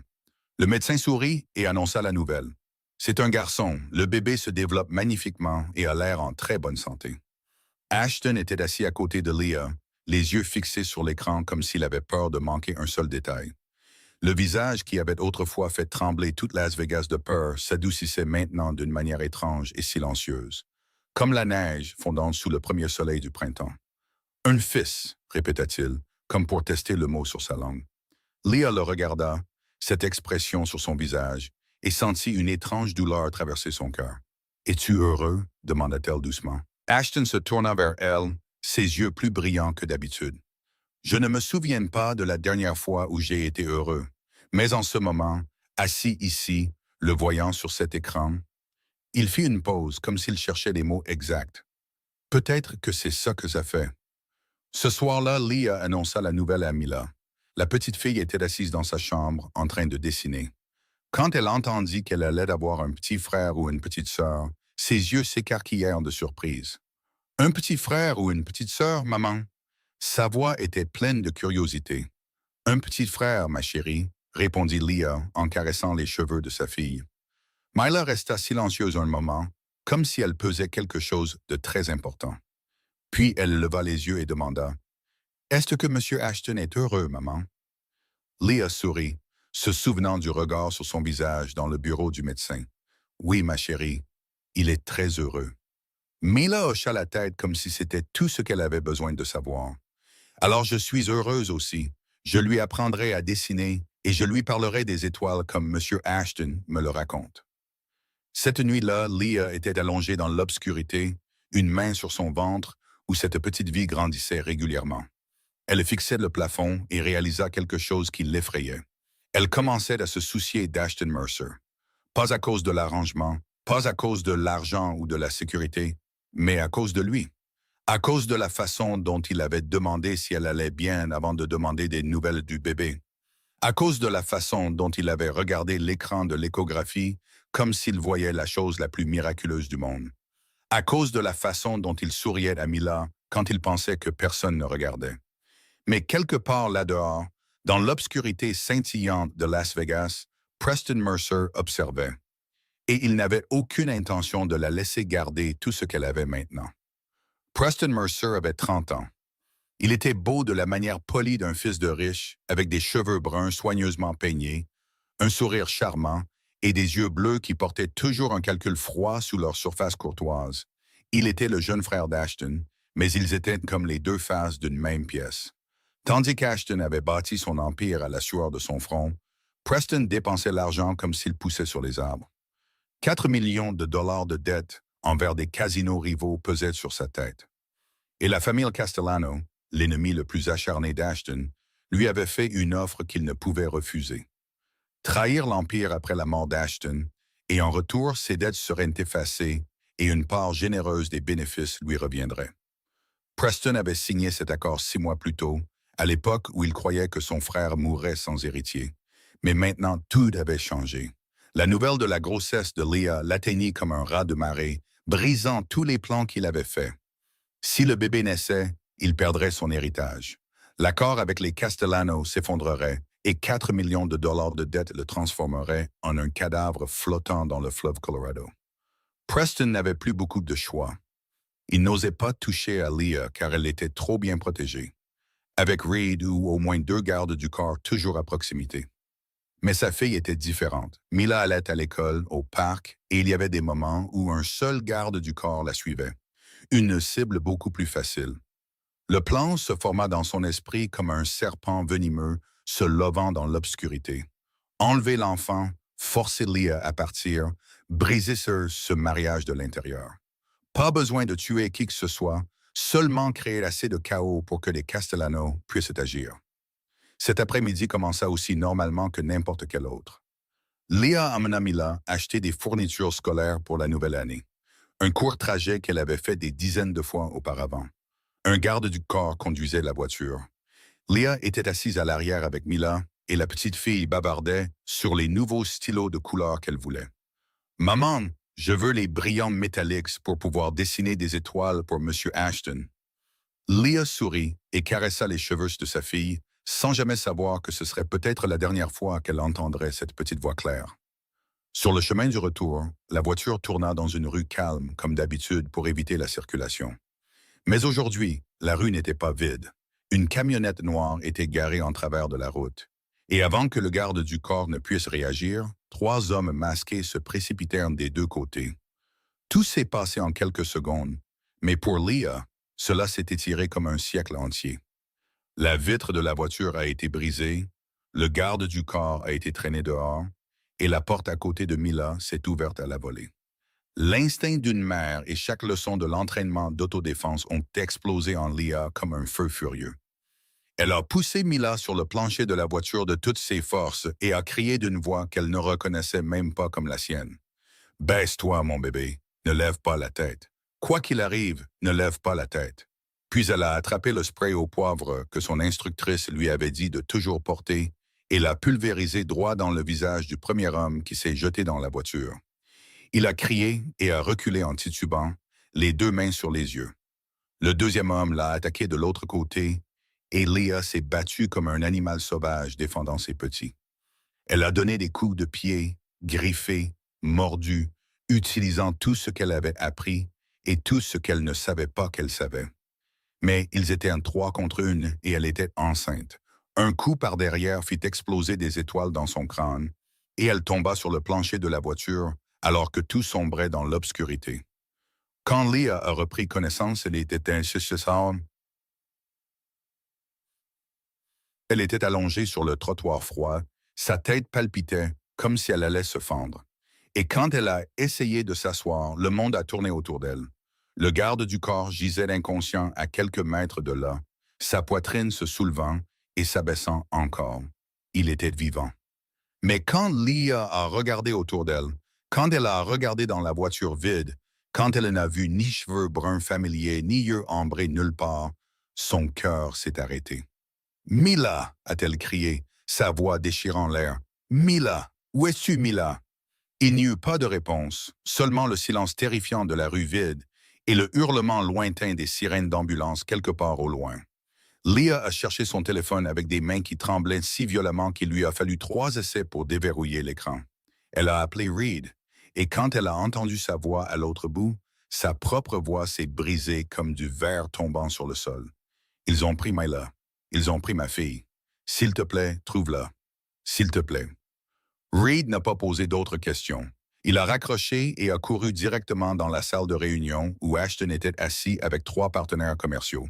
Il s'est penché et a murmuré quelques mots à l'oreille d'Ashton, et ce qui s'est passé ensuite a glacé toute la pièce.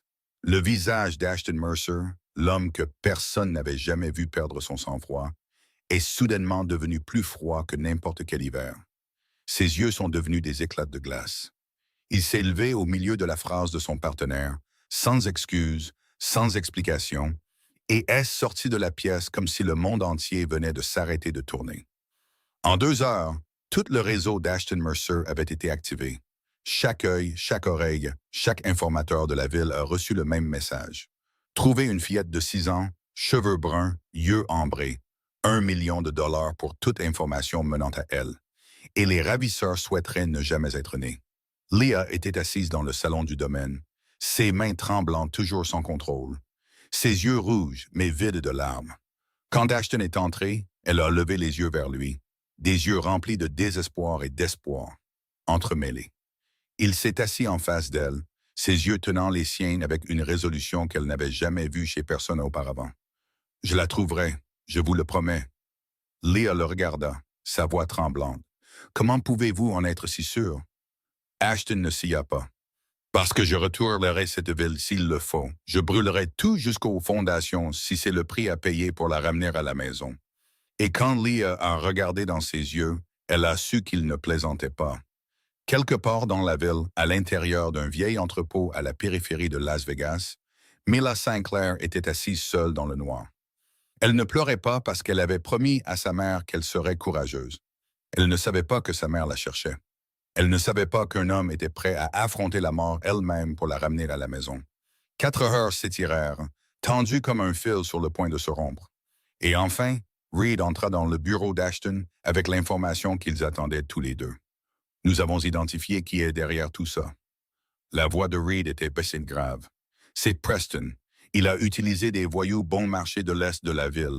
L'un d'eux a été assez stupide pour passer un appel près de l'endroit où ils retiennent la petite fille. » Un vieil entrepôt à la périphérie de Vegas, à environ 40 minutes en voiture. Ashton n'eut pas l'air surpris en entendant le nom de son frère. Peut-être l'avait-il soupçonné depuis le début. Il se leva simplement, enfila sa veste de costume et se dirigea vers la porte. Reed se mit en travers de son chemin. « Si nous prenons d'assaut l'endroit, il pourrait blesser l'enfant avant que nous puissions nous approcher. Nous avons besoin d'un plan. » Ashton regarda Reed avec des yeux gris aussi froids que l'acier. « J'ai un plan. J'y vais seul. » Reed cligna des yeux, incapable de croire ce qu'il entendait. « Tu es gravement malade. Tu ne peux même plus bouger rapidement. Si tu y vas seul, tu vas mourir. » Ashton ne s'arrêta pas. « J'ai assez vécu. Sa vie ne fait que commencer. » Leah se tenait devant la porte du bureau et avait entendu chaque mot de la conversation. Elle se précipita à l'intérieur, les yeux rouges de larmes, mais la voix ferme d'une résolution féroce. « Tu ne peux pas y aller seul. Es-tu fou? Laisse-moi venir avec toi. » Ashton se tourna et la regarda, et pour la première fois, elle vit de la douceur dans ses yeux. « Non, tu portes un enfant. S'il t'arrive quelque chose, qui s'occupera du bébé? Qui s'occupera de Mila si aucun de nous ne revient? » Leah voulait argumenter. Elle voulait dire qu'elle s'en fichait, qu'elle devait être là parce que sa fille était seule et effrayée. Mais elle savait qu'il avait raison. Elle serra les poings si fort que ses ongles s'enfoncèrent dans ses paumes, assez fort pour presque faire couler le sang. « Promette-moi. » Sa voix tremblait. Promets-moi que tu la ramèneras à la maison. Ashton s'approcha, plus près qu'il ne l'avait jamais été, et prit sa main. C'était la première fois qu'il tendait la main vers elle d'une manière qui n'était pas née de la nécessité. Je te le promets. L'entrepôt se dressait dans un quartier industriel abandonné, entouré de bâtiments en ruine et de terrains vagues envahis par les herbes folles. Ashton entra seul, sans armes, ne portant que son costume noir et ses yeux. Comme un homme marchant en enfer sans avoir besoin de carte. Reed et son équipe étaient cachés tout autour, attendant dans l'obscurité le signal. À l'intérieur de l'entrepôt, l'air était humide et épais, avec une odeur d'huile de machine. La lumière d'une seule ampoule nue suspendue au plafond éclairait la scène devant Ashton. Preston se tenait au milieu avec deux hommes de main costauds à ses côtés. Un sourire triomphant se dessinait sur sa bouche, comme s'il tenait enfin la carte gagnante. Et dans le coin de la pièce, sur une vieille chaise, Mila était assise, les mains liées derrière le dos.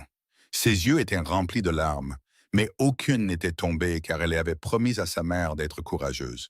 Dès qu'elle vit Ashton, ses yeux s'illuminèrent. Monsieur Ashton, sa voix n'était qu'un murmure, tremblant mais plein d'espoir. Ashton la regarda, et bien que son visage restât dur comme de la pierre, ses yeux se réchauffèrent un peu. Je te ramène à la maison. N'aie pas peur, ma chérie. Preston rit, le son résonnant dans l'entrepôt vide. Quelle surprise! Tu te soucies autant de cette petite fille. Elle n'est même pas de ton sang. Elle n'est que la fille de la femme que tu as achetée pour te donner un enfant. Ashton ne regarda pas son frère. Il garda les yeux sur Mila, comme si Preston n'était pas digne d'être regardé directement. Elle est la fille de ma femme. C'est suffisant. La bouche de Preston se tordit de mépris ouvert. Ta femme? Elle n'est qu'une poupée que tu as achetée avec de l'argent. Penses-tu vraiment qu'elle se soucie de toi? Elle attend juste que tu meures pour prendre l'argent et disparaître. Enfin, Ashton se tourna pour regarder son frère, et ses yeux étaient si froids que l'air dans l'entrepôt sembla geler. Tu ne sais rien de l'amour, Preston. Tu ne l'as jamais su, et c'est pourquoi tu seras toujours seul. Preston s'irrita du calme de son frère et fit un signe aux deux voyous. Finissez-en. Ils se jetèrent sur Ashton, et il n'esquiva pas. Non pas parce qu'il ne le voulait pas, mais parce que son corps n'avait plus la force de bouger comme autrefois. Le premier coup s'écrasa sur son estomac avec une force écrasante, et Ashton tomba sur le sol en béton froid. La douleur embrassa son corps déjà affaibli par la maladie. Mais l'instant où il toucha le sol fut aussi l'instant où la porte arrière de l'entrepôt s'ouvrit en grand. Reed et ses hommes déferlèrent comme une marée montante et maîtrisèrent les deux hommes de main en quelques minutes. Preston tenta de s'enfuir, mais quelqu'un le saisit par le col et le jeta au sol, son visage raclant le béton sale. Ashton se traîna vers Mila, chaque mouvement percé d'une douleur aiguë comme des aiguilles. Mais il ne s'arrêta pas. De ses mains tremblantes, il défit les cordes qui la liaient. Et quand le dernier nœud se défit, il demanda d'une voix rauque et éraillée. « Es-tu blessé quelque part? Quelqu'un t'a-t-il fait du mal? » Mila secoua la tête, les yeux humides de larmes. « Je vais bien, monsieur Ashton, mais tu es blessé. Tu saignes. » Ashton baissa les yeux et remarqua la coupure sur sa main, faite lorsqu'il avait été poussé au sol, mais il secoua la tête. « Je vais bien. Ce qui compte, c'est que tu ailles bien. Tant que tu es en sécurité, c'est suffisant. » Mila le regarda un moment, puis se jeta soudainement dans ses bras. Ses petites mains s'enroulèrent autour de son cou, son petit visage enfoui contre l'épaule de sa veste de costume, maintenant froissée et striée de poussière. Pour la première fois, elle pleura, et ses larmes imbibèrent son épaule. Et Ashton la serra fort contre lui, comme s'il craignait qu'en la lâchant, elle ne disparaisse à nouveau. Quand la voiture s'arrêta devant les grilles du domaine, Leah attendait déjà. Elle courut comme une femme, prenant son envol dès que la porte s'ouvrit, et Mila sauta et se jeta dans les bras de sa mère. « Maman! » La voix claire de la petite fille résonna comme des cloches du ciel. Leah serra sa fille dans ses bras, pleurant et riant à la fois, ses mains tremblantes vérifiant chaque égratignure sur le corps de l'enfant. « Es-tu blessé? As-tu mal? Je suis désolé, mon bébé. Je suis tellement désolé de ne pas avoir pu te protéger. » Mila secoua la tête depuis l'étreinte de sa mère. « Je vais bien, maman. Monsieur Ashton m'a sauvé.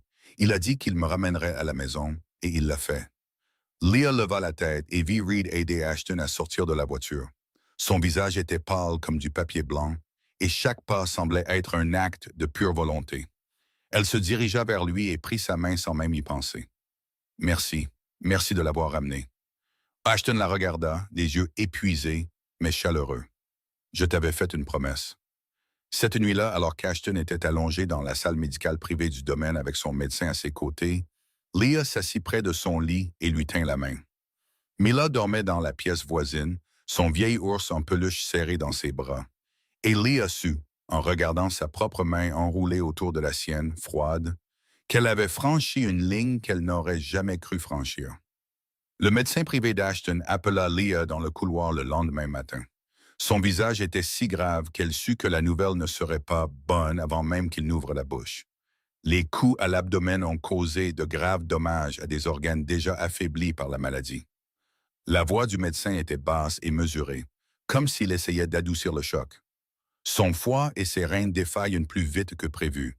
Avant cela, je pensais qu'il lui restait environ 8 à 10 mois, mais maintenant, après ce qui s'est passé, je ne pense pas qu'il ait autant de temps. Peut-être seulement 2 ou 3 mois. Je suis vraiment désolé. Leah resta là avec le sentiment que quelqu'un venait de vider tout l'air du couloir. Elle voulait dire quelque chose, voulait protester, voulait crier que ce n'était pas juste, mais sa gorge se noua et aucun son ne sortit. Quand elle retourna dans la chambre, Ashton était allongé dans son lit, le visage pâle. Pourtant, ses yeux étaient toujours aussi vifs. Mila était blottie dans le fauteuil à côté de son lit, dormant profondément, près d'une longue nuit à refuser de quitter M. Ashton. Peu importe à quel point sa mère la suppliait de retourner dans sa chambre. Même dans son sommeil, elle tenait fermement une poignée de la manche de son costume dans sa petite main, comme si elle avait peur qu'il disparaisse si elle lâchait prise. Leah s'assit sur le bord du lit et le regarda avec des yeux qui ne pouvaient cacher la douleur qu'il contenait. « Pourquoi y es-tu allé seul? » Sa voix était à peine plus qu'un murmure, mais elle était pleine de reproches. Tu savais que ton corps n'était plus aussi fort. Tu savais que tu ne pouvais pas te battre. Pourquoi ferais-tu quelque chose d'aussi stupide? Ashton la regarda, les yeux fatigués mais sans regret. Parce que de toute façon, je vais partir. Elle, c'est différent. Elle a encore toute sa vie devant elle. Leah voulait pleurer, voulait frapper sa poitrine de ses poings, voulait lui dire qu'elle ne voulait pas entendre de tels mots. Mais tout ce qu'elle put dire fut une seule chose. Idiot. Ashton eut un léger rire, rendu rauque par la douleur. Peut-être. Alors Leah prit sa main dans la sienne et la serra fort, comme si elle craignait qu'en la lâchant, il ne lui échappe pour toujours. Tu n'as pas le droit de partir maintenant. Tu me dois encore quelque chose. Ashton la regarda avec une curiosité silencieuse. Que te dois-je? Leah déglutit difficilement et sentit son cœur commencer à battre plus vite. Tu as promis d'être là à la naissance de notre fils. Tu n'as pas le droit de rompre cette promesse. Les yeux d'Ashton s'écarquillèrent très légèrement, et quelque chose en eux changea. Plus de froideur, plus d'épuisement. Seulement une chaleur et une douceur qu'elle n'avait jamais vues en lui auparavant. Un fils. Sa voix était devenue rauque. Le médecin l'a confirmé la semaine dernière. Leah hocha la tête, ses yeux commençant à piquer. Tu vas avoir un fils et tu dois être là pour le rencontrer. Ashton resta silencieux un long moment, la regardant avec des yeux qui brillaient légèrement. Puis il sourit, un vrai sourire, pas celui, poli, qu'il réservait à ses partenaires commerciaux. J'essaierai. Leah resserra sa prise sur sa main. Tu n'essayais pas, tu le fais.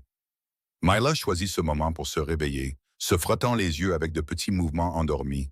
Elle s'assit et regarda Ashton avec une inquiétude bien trop vieille pour un enfant de son âge. « Monsieur Ashton, est-ce que ça fait encore très mal? » Ashton se tourna vers elle et son visage s'adoucit. « Juste un peu, ma chérie. Ce n'est rien. » Mila pencha la tête et réfléchit un moment. Puis elle parla de la voix la plus sérieuse qu'une fillette de 6 ans puisse prendre. « Maman dit toujours que quand je me fais mal, elle embrasse l'endroit qui fait mal et ça va mieux. Tu veux que j'essaie? Où est-ce que ça fait mal? » Ashton la regarda et Leah vit ses yeux devenir encore plus humides. « J'ai mal au ventre. » Mila hocha la tête solennellement, comme si on venait de lui confier une mission très importante. Elle grimpa sur le lit, faisant attention de ne pas le blesser, puis se pencha et déposa un doux baiser sur le tissu au-dessus de son ventre.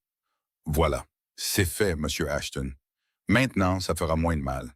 Maman dit que les baisers ont une magie qui guérit. Ashton la regarda et Leah vit une larme glisser de sa tempe dans l'oreiller. Oui, je me sens déjà beaucoup mieux.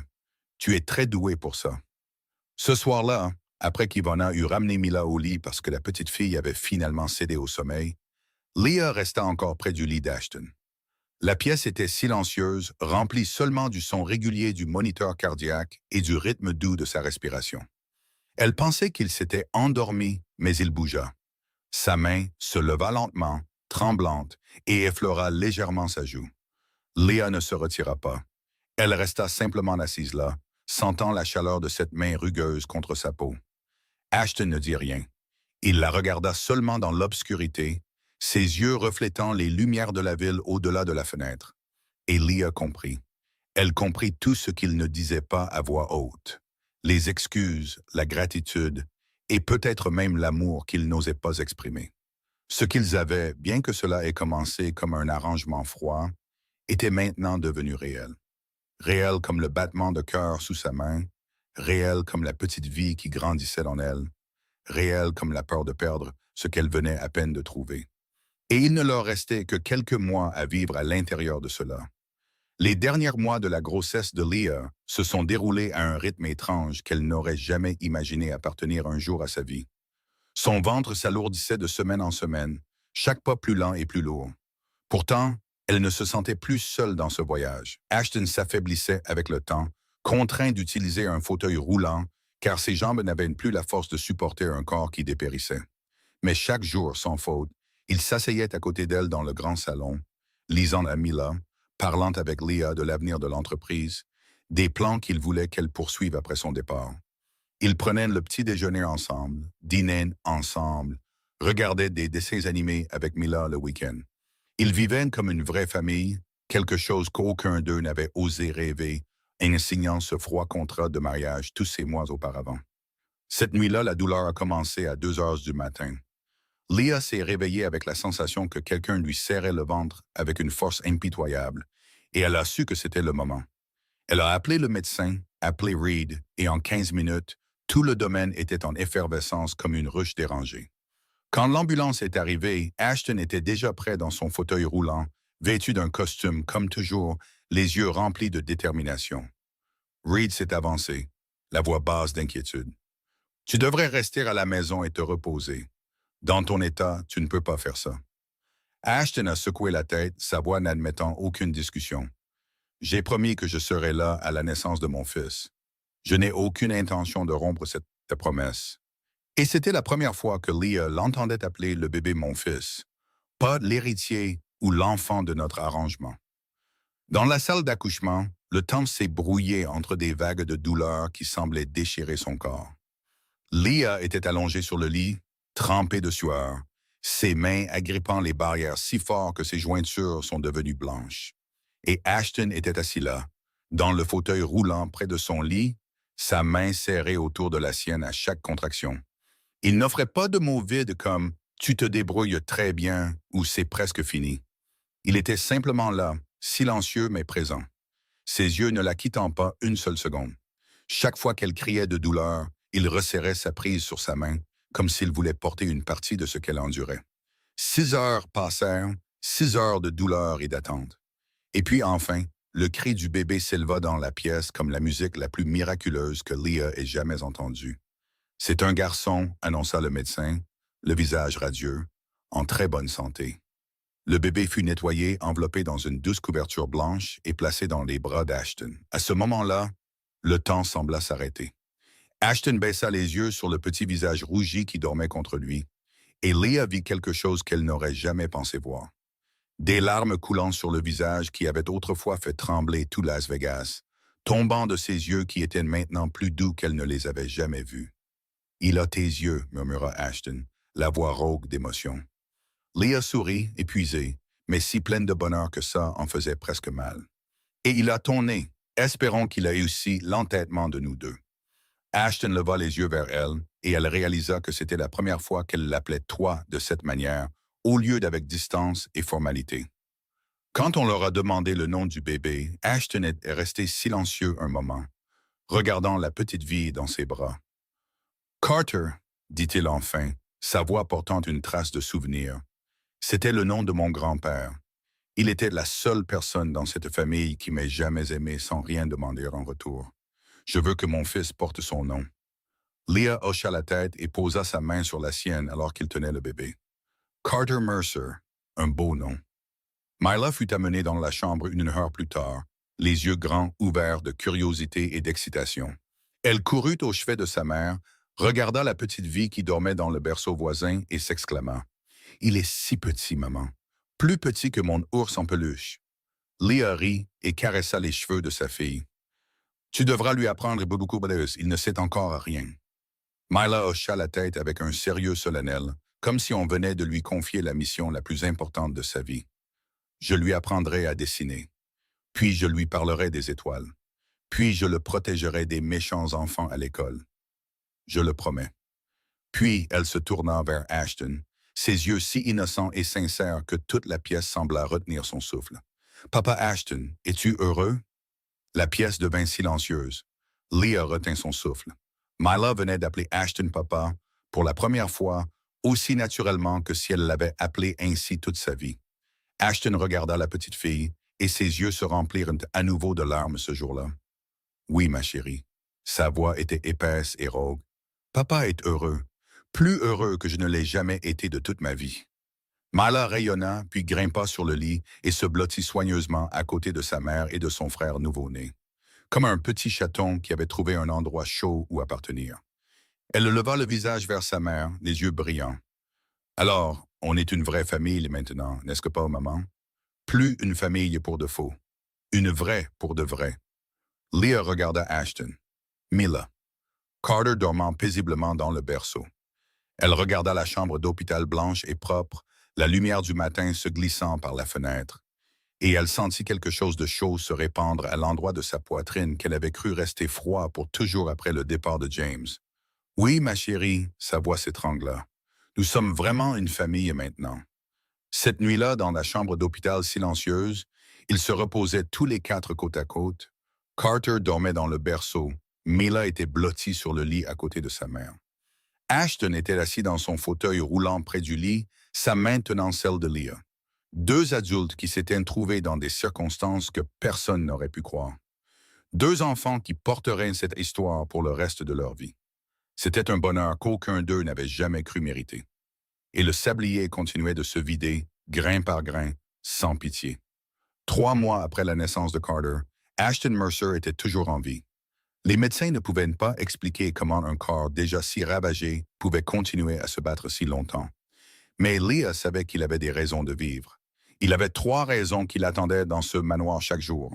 Pourtant, le corps humain ne peut pas faire la guerre à la nature éternellement. Ashton s'affaiblissait de jour en jour, dormant plus qu'il ne restait éveillé. Les moments où il était lucide devenaient plus courts et plus précieux. Pendant ces derniers jours, Ashton passa son temps à tout préparer avec le soin méticuleux d'un homme qui avait toujours eu l'habitude de contrôler chaque détail de sa vie.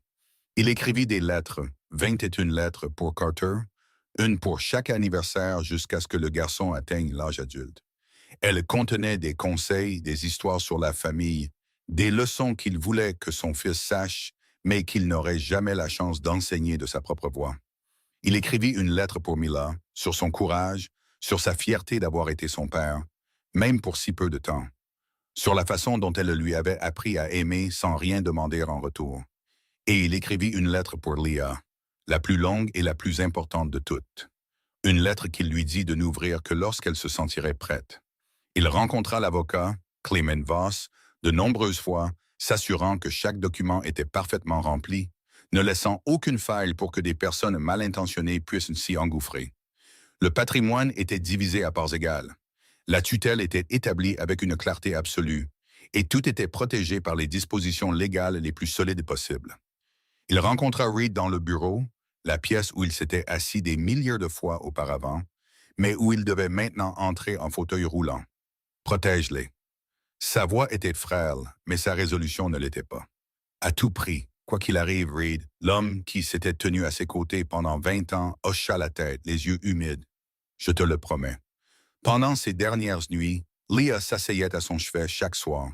Elle ne lisait plus à voix haute, car il n'avait plus la force d'écouter. Elle lui tenait simplement la main, sentant la chaleur s'estomper lentement, et priait pour que le temps ralentisse, même si elle savait que cette prière était vaine. Mila venait lui rendre visite chaque soir avant de se coucher, grimpant sur le matelas à côté de lui et lui racontant sa journée. Aujourd'hui, j'ai fait un nouveau dessin, papa. Il y a toi, maman, bébé Carter et moi. Toute notre famille est devant la grande maison. J'ai fait le ciel bleu parce que le bleu est sa couleur préférée, n'est-ce pas? Ashton sourit, sa main affaiblie passant doucement dans ses cheveux. C'est magnifique, ma chérie. Papa adore. Carter lui était amené chaque matin pour qu'il puisse regarder son fils. Ses doigts fins effleuraient légèrement la joue douce du bébé, comme pour en mémoriser chaque détail. La dernière nuit arriva sans que personne ne sache que c'était la dernière. Mila et Carter dormaient dans leur chambre, et Leah était assise à son chevet, comme toujours, sa main serrée autour de la sienne. Ashton ouvrit soudain les yeux, et ses yeux semblèrent plus brillants que d'habitude, comme s'il avait rassemblé toutes les forces qui lui restaient. J'ai ouvert la porte à cet arrangement parce que j'avais besoin d'un héritier. Sa voix était rauque et si faible que Leah dut se pencher pour l'entendre. Je n'aurais jamais pensé qu'on me donnerait ça. Leah resserra sa prise sur sa main. Quoi donc? Toi, Mila, Carter, une famille. Ashton la regarda, ses yeux se remplissant sous la lueur dorée de la lampe de nuit. Je t'aime, Leah.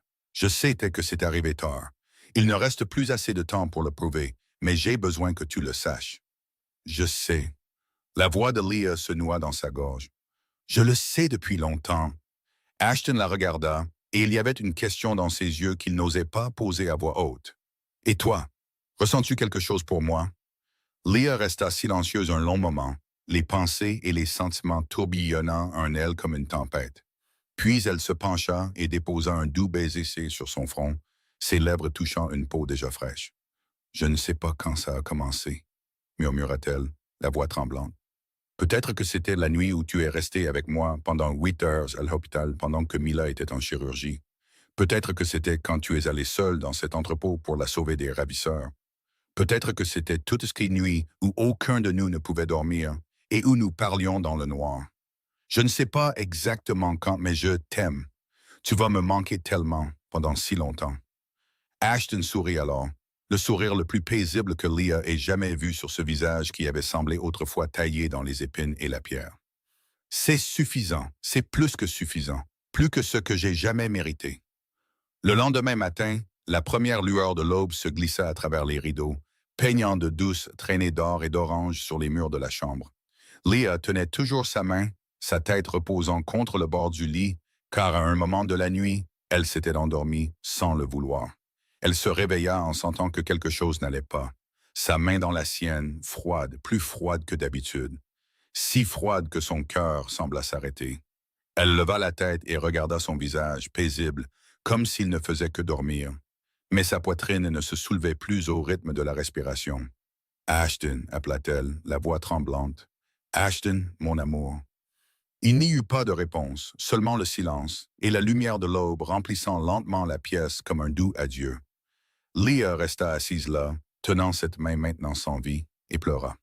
Elle pleura pour l'homme qui était entré dans sa vie comme une transaction froide et l'avait quitté comme le plus grand amour qu'elle ait jamais connu. Elle pleura pour le court laps de temps qui leur avait été accordé. Elle pleura pour toutes les choses qui auraient pu être si seulement on leur avait accordé plus de temps. De la pièce voisine s'éleva le cri de Carter, comme si le bébé avait senti que quelque chose avait changé pour toujours.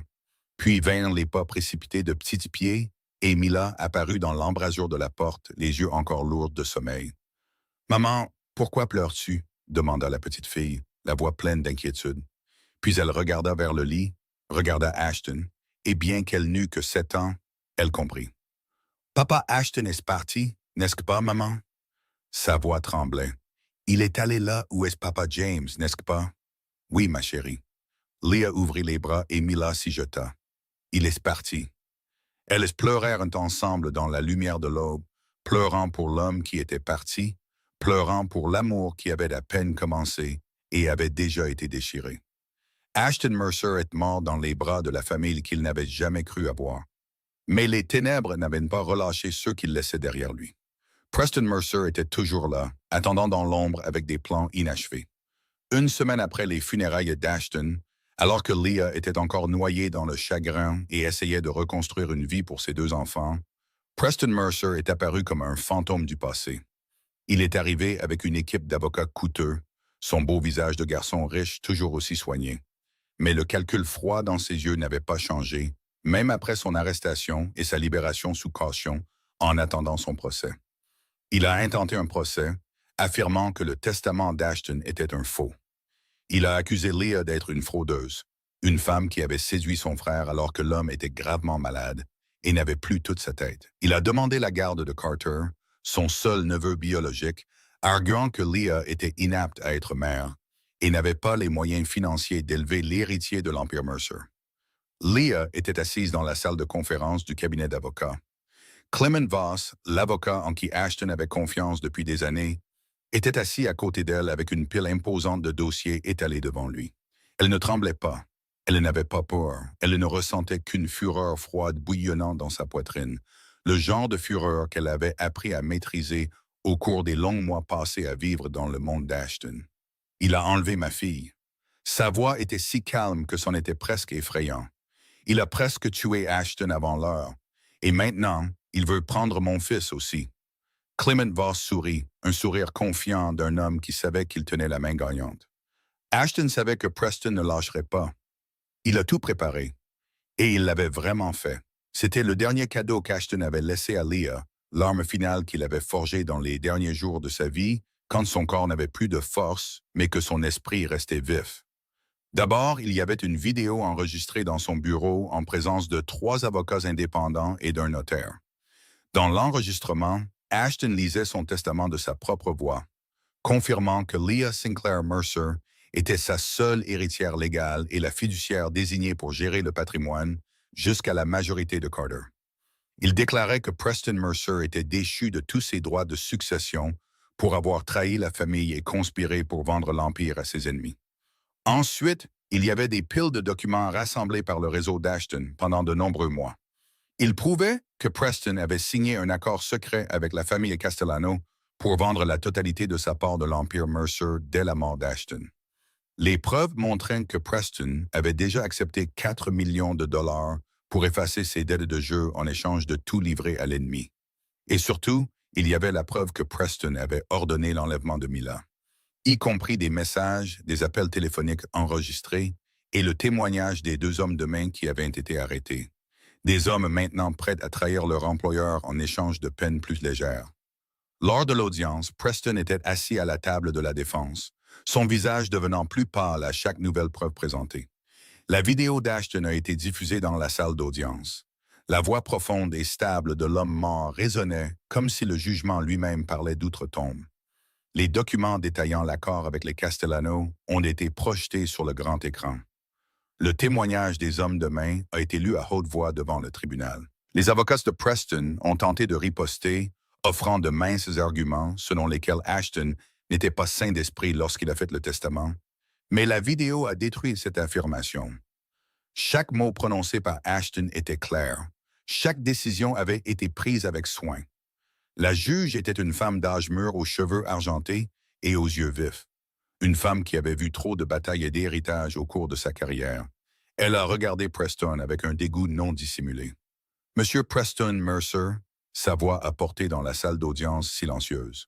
Non seulement vous avez trahi votre propre frère en signant un accord avec ses ennemis, vous avez également enlevé un enfant de 6 ans pour menacer sa famille. Et maintenant, vous vous présentez devant ce tribunal pour demander la garde d'un neveu que vous n'êtes pas digne de regarder. Le tribunal rejette toutes les demandes que vous avez présentées et je veillerai à ce que la peine qui vous sera infligée reflète toute la gravité de ce que vous avez fait. Preston a été accusé de multiples crimes, enlèvement d'enfants, fraude, conspiration pour s'emparer de biens, abus de confiance.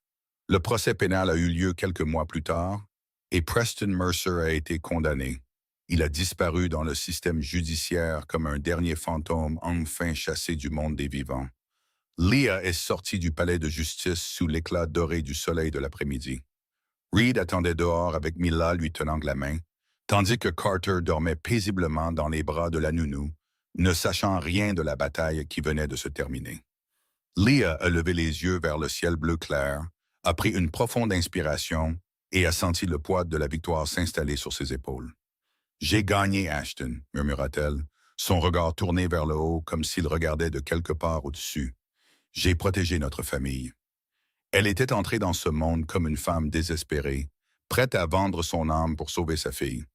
Elle en est sortie comme une femme puissante, qui avait repris le contrôle de sa propre vie et de celle de ses enfants. Ashton lui avait donné les outils. C'est elle qui avait appris à les utiliser. Et son histoire ne s'arrêtait pas là. 12 ans passèrent comme un long rêve, et Mila Sinclair avait maintenant 18 ans. La petite fille qui avait autrefois tremblé sur une table d'opération avec un cœur fragile était devenue une jeune femme grande et belle, avec les mêmes yeux ambrés que sa mère et un sourire radieux qui pouvait réchauffer une pièce entière. Elle venait de terminer ses études secondaires avec des honneurs exceptionnels et se préparait à entrer en faculté de médecine, poursuivant son rêve de devenir chirurgienne cardiaque.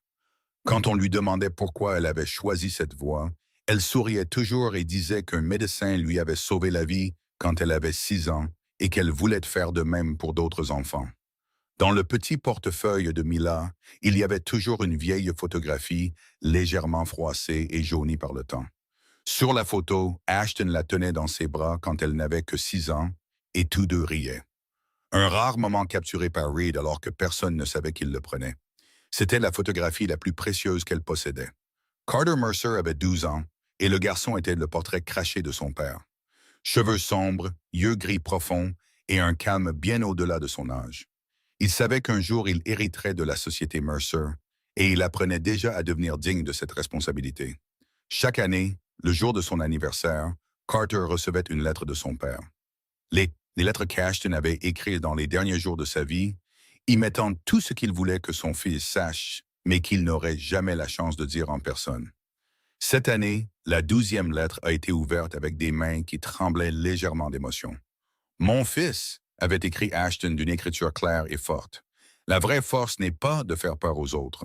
La vraie force, c'est de protéger ceux qui ont besoin de protection, de défendre ceux qui ne peuvent pas se défendre eux-mêmes. Il m'a fallu de nombreuses années pour le comprendre. Mais à la fin, je l'ai appris. Et je l'ai appris de ta mère. Leah Mercer avait 39 ans et était devenue l'une des femmes d'affaires les plus puissantes de Californie. Au cours des 12 dernières années, elle avait complètement transformé l'Empire Mercer, passant d'une sombre opération clandestine à une entreprise entièrement légitime. Immobilier, hôtel, investissements financiers, tout était propre et transparent. Les 200 personnes qui avaient autrefois travaillé pour Ashton avaient toujours des emplois stables, et beaucoup d'entre elles étaient devenues des cadres supérieurs dans la nouvelle entreprise. Elle a fondé la Fondation Mila, une organisation à but non lucratif dédiée à aider les enfants pauvres à recevoir une chirurgie cardiaque lorsque leurs familles ne peuvent pas se le permettre. Des centaines d'enfants étaient sauvés chaque année grâce à cette fondation. Et chaque fois que Leah voyait un enfant en bonne santé courir et rire après une opération, elle pensait à Mila il y a tant d'années et à l'homme qui lui avait donné la chance de sauver sa fille. Elle ne s'est jamais remariée. Quand les magazines l'interviewaient et lui demandaient pourquoi une femme belle et prospère comme elle avait choisi de rester seule, elle souriait toujours et répondait qu'elle avait déjà connu l'amour de sa vie. Bref, certes, mais réel. Aujourd'hui, c'était l'anniversaire de la mort d'Ashton, il y a exactement 12 ans. Leah a fermé son bureau et a passé toute la journée avec ses enfants, comme chaque année à cette date. Le matin, ils ont visité la tombe d'Ashton, y ont déposé des fleurs fraîches et se sont assis pour lui parler comme s'ils pouvaient encore les entendre. L'après-midi, ils ont regardé de vieilles photographies et se sont racontés des souvenirs du passé. Le soir, après que Mila et Carter se soient endormis, Leah s'est assise seule dans le bureau, la pièce qui avait autrefois appartenu à Ashton et qui était maintenant la sienne. Elle a ouvert le tiroir familier et a sorti la lettre qu'il avait écrite 12 ans plus tôt, la lettre la plus longue et la plus importante qu'il lui avait laissée. Le papier avait jauni avec l'âge, mais l'écriture était toujours aussi claire qu'au premier jour. « Leah », avait-il écrit, « si tu lis cette lettre, cela signifie que je suis parti très loin. Je suis entré dans ce mariage comme le dernier marché désespéré d'un homme mourant. Tu l'as transformé en une famille, quelque chose que je n'ai jamais osé rêver d'avoir. Ce dont j'avais vraiment besoin, ce que je ne savais pas avant de te rencontrer, c'était d'être vu non pas comme le terrifiant chef de la mafia, non pas comme l'homme détenant le pouvoir entre ses mains, mais seulement comme un homme seul essayant de faire une bonne chose avant de mourir. Tu m'as vu. Tu as été la seule à le faire. Vis une vie heureuse, Leah. Ne reste pas seule pour toujours à cause d'un homme mort. Mais si tu penses à moi de temps en temps, sache que je t'ai aimé complètement, sincèrement et sans un seul regret. À toi pour toujours, Ashton. Leah a plié la lettre et l'a remise dans le tiroir, à côté de la simple bague de mariage en or blanc et de la fleur séchée qu'Ashton avait laissée un matin sur son bureau sans dire un mot. Dehors, par la fenêtre, Las Vegas scintillait dans la nuit comme un tapis de lumière infinie. Elle avait construit tout ce qu'elle avait maintenant à partir de cendres, d'un pacte avec les ténèbres, d'un amour arrivé trop tard, de pertes et de sacrifices. Elle sourit, ses yeux reflétant les lumières de la ville. C'était suffisant. C'était tout ce dont elle avait besoin. L'amour ne commence pas toujours par le cœur. Parfois, il commence par le respect, par des nuits blanches partagées, par le fait de voir vraiment qui est quelqu'un derrière le masque qu'il porte pour le monde. Et parfois, les marchés les plus froids mènent à l'amour le plus chaleureux quand les deux personnes tiennent leurs promesses. Merci d'être resté et d'avoir écouté cette histoire jusqu'au bout. Qu'avez-vous ressenti en écoutant cette histoire? S'il vous plaît, laissez un commentaire ci-dessous et partagez ce que vous avez sur le cœur. Nous aimerions vraiment connaître vos pensées et vos émotions. Si vous avez apprécié cette vidéo, s'il vous plaît, appuyez sur j'aime, partagez-la avec vos amis et vos proches. Et n'oubliez pas de vous abonner à notre chaîne pour ne pas manquer nos vidéos quotidiennes. Nous souhaitons à vous tous qui regardez cette vidéo une bonne santé, une vie joyeuse et la paix chaque jour. Au revoir et on se retrouve dans la prochaine vidéo.